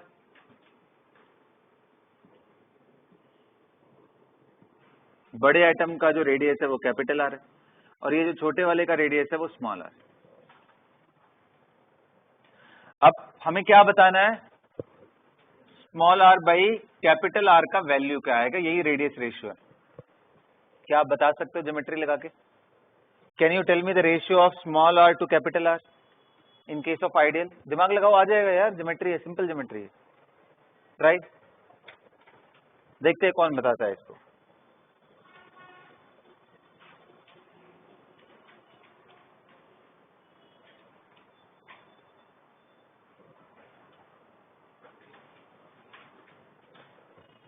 ट्राइगोनल वॉइड, चाहो तो आप ऐसे बना सकते हो, मतलब यही चीज बना लो, बट थोड़े बड़े डायग्राम बनाना, छोटा बनाओगे ना तो स्मॉल आर दिखा भी नहीं पाओगे। मैंने इतना बड़ा बनाया, फिर भी देखो स्मॉल आर इतना छोटा सा दिख रहा है। तीनों स्क्वायर थोड़े बड़े बनाना।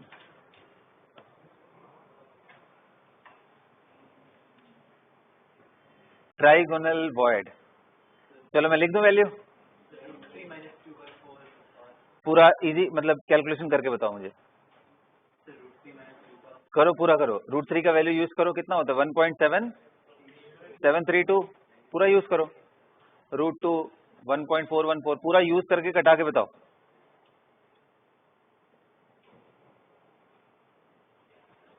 आ जाएगा भाई, मैं बताऊं क्या, ये क्लास 9 का टॉपिक है, ज्योमेट्री यूज करके ये सब चीजें डिस्कस करना।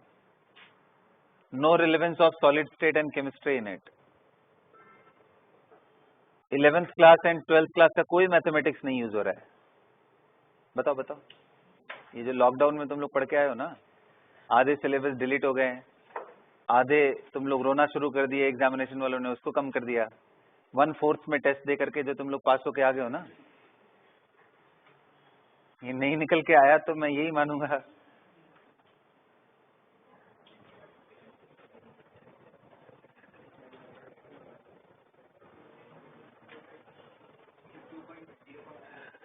हाँ जी बताइए,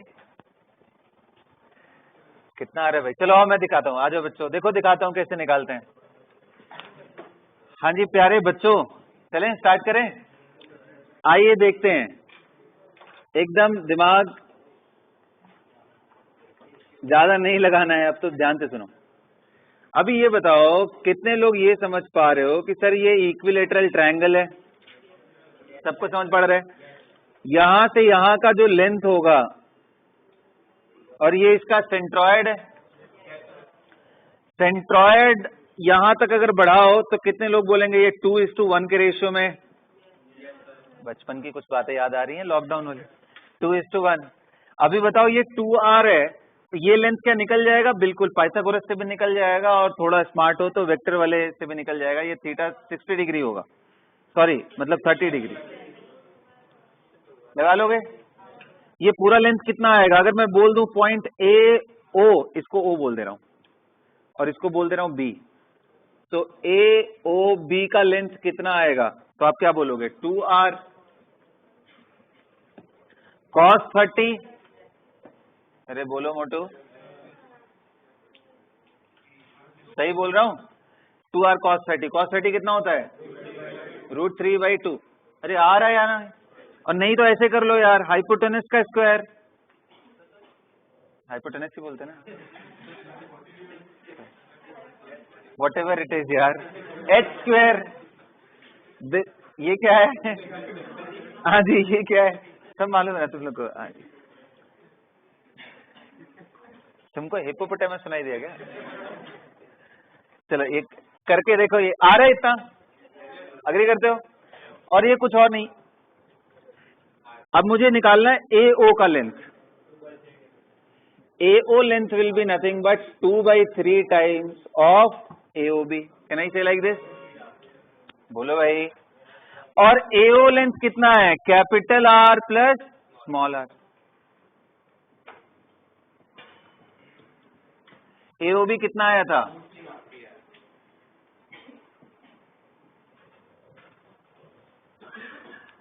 देख लो भाई, एक तरफ कैपिटल R करो, एक तरफ स्मॉल r कर दो, तो इसको इधर लेके आओ, यहां से क्या निकल के आ रहा है? Small r is equal to capital R, common ले लो, 2√3/3 -1। हाँ क्या बोल रहे हो तुम? ना ये 2, अच्छा ठीक है मैंने नहीं लिया, ऐसे कर लेते हैं। ये बताओ, इसको कटाओ थोड़ा यार, कटाओ जल्दी। 2 × 1. अरे ये कर लो, ये भी मुझे करना पड़ेगा, जल्दी करो। अरे आलसी लोग जल्दी कर रहे हैं, जल्दी करो, पता नहीं है, जल्दी बताओ। 0 पॉइंट अप्रॉक्स नहीं चाहिए मुझे, एक्यूरेट चाहिए, बताओ। अरे ये पूरा माइनस करके बताओ। तो बच्चों ये ध्यान से देखो, अब small r by capital R का वैल्यू आता है 0.155, और ये मुझे बताने की जरूरत नहीं होती, मुझे याद ही था ये वैल्यू यार। रेडियस रेशियो की वैल्यू 0. अगला भी बता दूं बिना कैलकुलेट किए, याद ही है मुझे यार, बता दूं? 0. बता दूं क्या सच में? देखो वैल्यूज क्या क्या आएंगे, अभी आप सेट कर लो, ये नंबर ऐसे ही याद हो गए थे यार, मतलब कुछ है थोड़ा रिलेशन नंबर्स के साथ ना मेरा, ऐसे ही याद हो जाता है। 0.155, फिर दूसरा आता है 0.225, फिर तीसरा आता है 0.414, कुछ भी 335, फिर आता है 0.732। बेसिकली इनके जो रिलेशन है, इसका वाला √2 - 1 है और ये √3 - 1। अभी डिराइव करेंगे, आ जाएगा, इजी है। ये पहला वाला क्या था? ट्राइगोनल, दूसरा वाला टेट्राहेड्रल, तीसरा वाला ऑक्टाहेड्रल और चौथा वाला क्यूबिकल वॉइड है। और बड़े आराम से भी एक एक करके निकालते हैं। पहले ट्राइगोनल सेट हो गया, ये चारों नंबर देख लो, ऐसे ही याद हो जाता है। ये देखो मतलब बस यार ना कुछ कुछ करके याद हो जाता है। जैसे ये देखो 15 का स्क्वायर याद है आपको? 225 होता है, इतना भी नहीं ध्यान है। 225 ना, तो बस वो पॉइंट, ये √2 - 1 ऐसे तो 0.414 तो वैल्यू, अभी ये डिराइव करने पे भी यही आने वाला है, तीसरा √3। और सब इंक्रीजिंग ऑर्डर में ही है, रेडियस रेशियो बढ़ने ही वाले ही टर्म में है ना। कहने का मतलब ट्राइगोनल से बड़ा वॉइड किसका होता है? टेट्राहेड्रल का। उससे भी बड़ा वॉइड किसका होता है? ऑक्टा। और सबसे बड़ा वॉइड कौन सा होता है? क्यूबिकल। इसीलिए तो पैकिंग फ्रैक्शन घटिया आ रहा था उसका। कौन से वाले का? सिंपल क्यूबिक में ही क्यूबिकल वॉइड मिलता है। समझ आ रहा है? चलो बच्चों आ जाओ। तो ये पूरा नोट कर लिया ना ट्राइगोनल का। तो तुम्हें शर्म आ रही होगी थोड़ी थोड़ी, जो ये नहीं कर पाए तुम लोग। आ रही है नहीं आ रही है? आ रही है? देखो यार, अंदर अंदर थोड़ा देखने की कोशिश करो अपने अंदर, थोड़ी तो शर्म आनी चाहिए। अब तो यार नदी तालाब सब सूख गए हैं, सूखना लेक ही बचा है बस।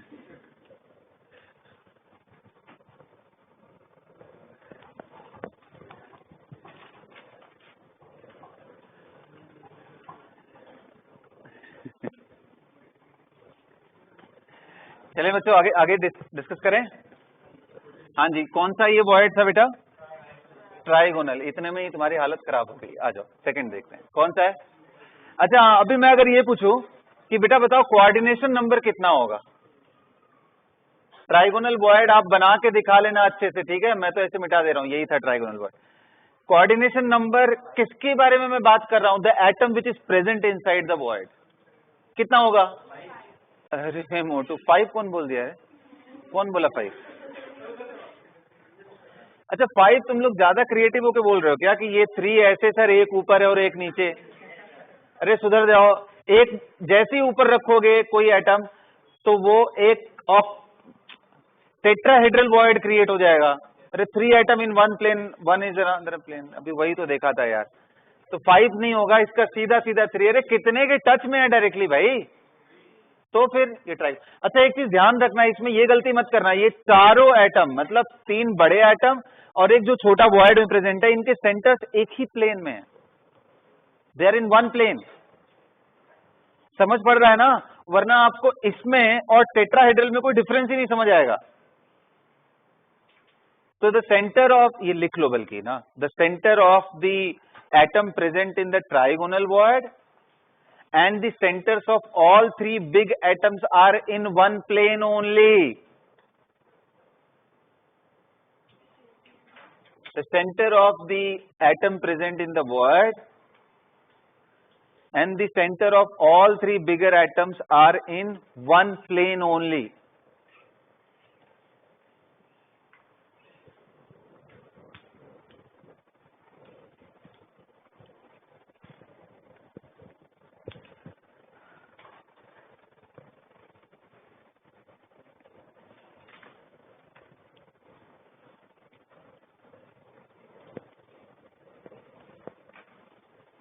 हाँ जी करें। तो आइए प्यारे बच्चों, टेट्राहेड्रल। टेट्राहेड्रल कैसे बनता है मैंने आपको क्या बताया था? तो चाहो तो पहले डायग्राम बना लो या फिर बाद में बना लो, मर्जी आपकी। से दिस इज टेट्राहेड्रल। 3 रखा, 4th इसके ऊपर डॉट डॉट डॉट में रख रहा हूं, मतलब इसके ऊपर रखा हुआ है। और इनके बीच में जो वॉइड है ना, उसमें ये एटम मैं छोटा सा रख रहा हूं। इस केस में आपको ये इंपॉर्टेंट है समझना कि centre of the tetrahedral void is not in plane, in not in the same plane as the 3 of them are in, the center of 3 of the atoms are in. समझ पड़ रहा है? हाँ बिल्कुल ऊपर आ जाएगा।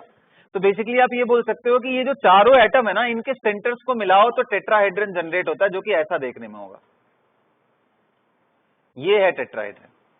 मतलब ये अगर इनकी नंबरिंग में कर दूं 1 2 और ये नीचे 3 और ऊपर वाला डॉट डॉट जो है उसको डॉट डॉट 4 लिख दूं अगर ऐसे रिकॉग्नाइज करने के लिए, तो ये बेसिकली 4th 1 है और ये हमारा इधर 1 है और इस साइड में क्या है 2 है और ये 3 है। तो जो ये सेंटर है ना, ये सेंटर यहाँ पे ध्यान से समझो, ये सेंटर देखो इस प्लेन में भी नहीं है, किसी भी प्लेन में नहीं है। The centre is the centre of tetrahedron itself, और उसी जगह पे छोटे वाले एटम का अपना रेडियस ऐसे लाई कर रहे हैं। हो गया ना मजेदार चीज? अब आप जब इसको टच में करोगे, मतलब बड़ा एटम ऐसे करके, तो इस साइड वाला करोगे तो ये भी आपस में ऐसे, आपस में भी टच में और इसके भी टच में। अब ऐसे ही तुमको सब दिखाना पड़ेगा, तो मैं सिर्फ 2 ही बना के छोड़ दे रहा हूँ। बहुत ही देखो, डायग्राम भी आपको बनाना अच्छे से ही आना है।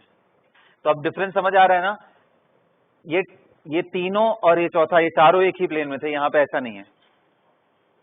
गॉट इट बेटा? अब यहाँ पे जो small R by capital R की वैल्यू आती है वो आता है 0.225, याद ही कर जाओ, ज्यादा भलाई है।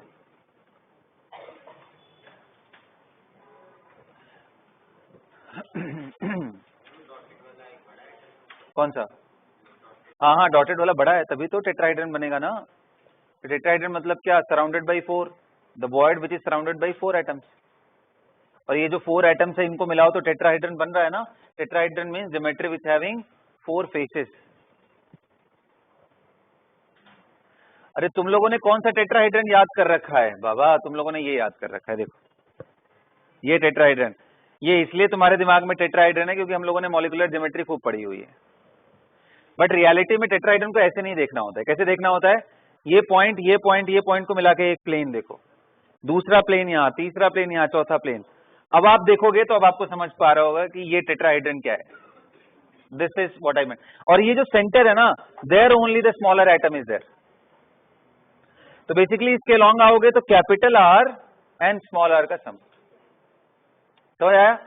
अच्छा, एक हिंट और देता हूं, यहां से लेकर के नीचे इस सेंटर तक आ जाओगे ना, तो जैसे हम याद करो राइट एंगल, इसमें हमारा क्या हो रहा था? 2:1 में डिवाइड हो रहा था ना। अरे बोलो, सेंट्रॉइड। वैसे इसका सेंटर 1:3 के रेशियो में डिवाइड करता है, ऊपर वाला 3, नीचे वाला ही। तो अब आई होप कि अब आप निकाल पाओगे, यहां से यहां का डिस्टेंस निकाल, ये तो आपको मालूम है 2r, ये भी आप निकाल ही चुके थे, हमने अभी थोड़ी देर पहले किया था ट्रायंगल के बीच वाला। तो ये लेंथ आपका बचा रहेगा, और उसका भी ये इधर 3 और इधर 1 है, करके देखोगे तो वैल्यू ये small R by capital R की इतनी आएगी। अब आप दिमाग लगाना, ठीक है, इससे ज्यादा मैं नहीं समझाऊंगा। हाँ जी, इसके बाद वो इजी है, उसको दिखा देते हैं। कौन सा?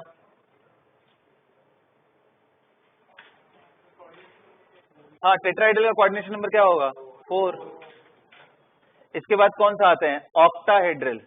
ध्यान देना बेटा, ऑक्टाहेड्रल वॉइड या फिर स्क्वायर प्लेनर वॉइड एक ही चीज होता है।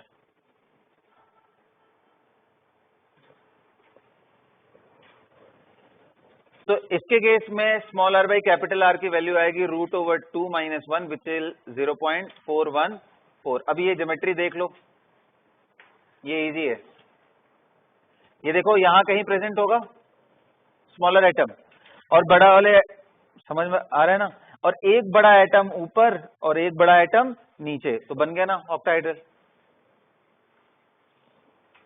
Surrounded by 6। अरे नॉर्मल ऑक्टाहेड्रल आपको याद है, XYZ एक्सिस वाले जो हम लोग डिस्कस करते थे, दिस इज ऑक्टाहेड्रल। अब बन के ढंग से दिख भी नहीं रहा होगा तुम लोग।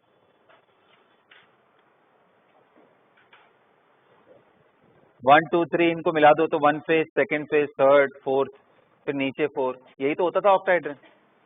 तो यही है बेसिकली, 1 एटम, 2 एटम, 3 4 5 एंड 6। तो आप देखो ये चारों एक प्लेन में, एक ऊपर से कैप की तरह, एक नीचे से कैप की तरह, यही है ना। और ये जो छोटा वाला मैंने ड्रॉ किया, ये स्मॉलर एटम। तो अब क्या, अब आपको यहां से यहां का लेंथ नहीं मालूम है क्या भाई? बोलो बच्चों, ये इधर से इधर कितना है? 2 टाइम्स कैपिटल आर। यहां से यहां कितना होगा? तो कितने लोग बोल रहे हो? अगर ए एंड सी देखे तो A C will be equal to 2 small R plus 2 capital R, and इसको मैं ऐसे भी निकाल सकता हूं, 2r √2। ये सुनो, अरे ये 2r है, √2 निकालोगे तो यही तो आ जाएगा ना। तो अब यहां से क्या, small R by capital R का वैल्यू √2 - 1 नहीं आ जाएगा? करके देख लेना, आ जाएगा। It is that simple. तो ऑक्टाहेड्रल ये आ गया बेटा। ऑक्टाहेड्रल के कोऑर्डिनेशन नंबर कितना होगा? अगर वो स्क्वायर वॉइड में है तो 4 आएगा, लेकिन ऑक्टाहेड्रल में है तो 6 आएगा। 6 कर लेना यहाँ पे, क्योंकि हम 3D ज्योमेट्री की बात कर रहे हैं, 2D की नहीं बात कर रहे हैं, तो बात ही खत्म है। तो स्क्वायर वॉइड लिखने के लिए ठीक है, बट प्रैक्टिकल इसका यूज नहीं होता है। फिर कौन सा आया फोर्थ? बोलिए। Cubical void, ideal cubical void. अब क्यूबिकल वॉइड कैसा होगा? तो देखो बेटा, cubical void is found in, कहां पे मिलता है क्यूबिकल वॉइड? तो आप बोलोगे सिंपल क्यूबिक यूनिट सेल के अंदर। ये देखो, ये थैंक गॉड ये बना हुआ है, ये देखो, ये जो वॉइड है ना, तो सिंपल, टाइमिंग बहुत सही है इसकी। तो दिख रहा है उनको भी? हाँ दिख रहा है। ये जो वॉइड है, this one simple cubic arrangement के अंदर, दिस इज क्यूबिकल वॉइड। अब आप सोचो इसमें बॉडी डायगोनल के लॉन्ग कॉन्टैक्ट में होंगे, ध्यान आ रहा है आपको? तो capital R plus small R plus capital R will be equal to √3a, और a खुद में क्या होगा 2r, यहां से करोगे तो ये √3 - 1 आ जाएगा, इसलिए 0.732 आ जाता है इसकी value.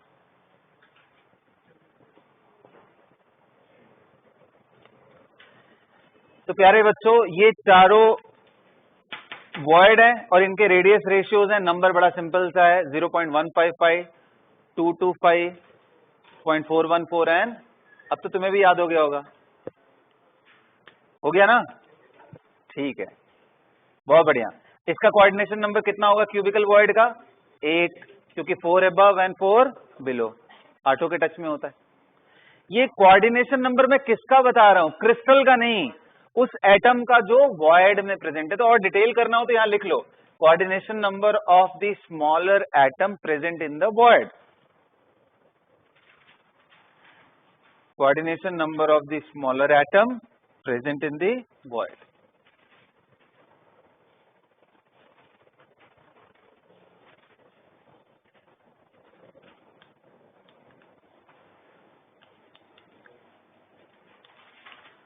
Coordination of the smaller atom present in the void.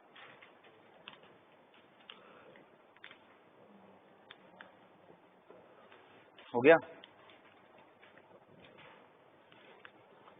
सबको समझ पड़ गया? रेडियस रेशियो आ गया सबको? क्लियर हो गया? चलो fine, absolutely fine. Now let's discuss about the crystal in which it will be present.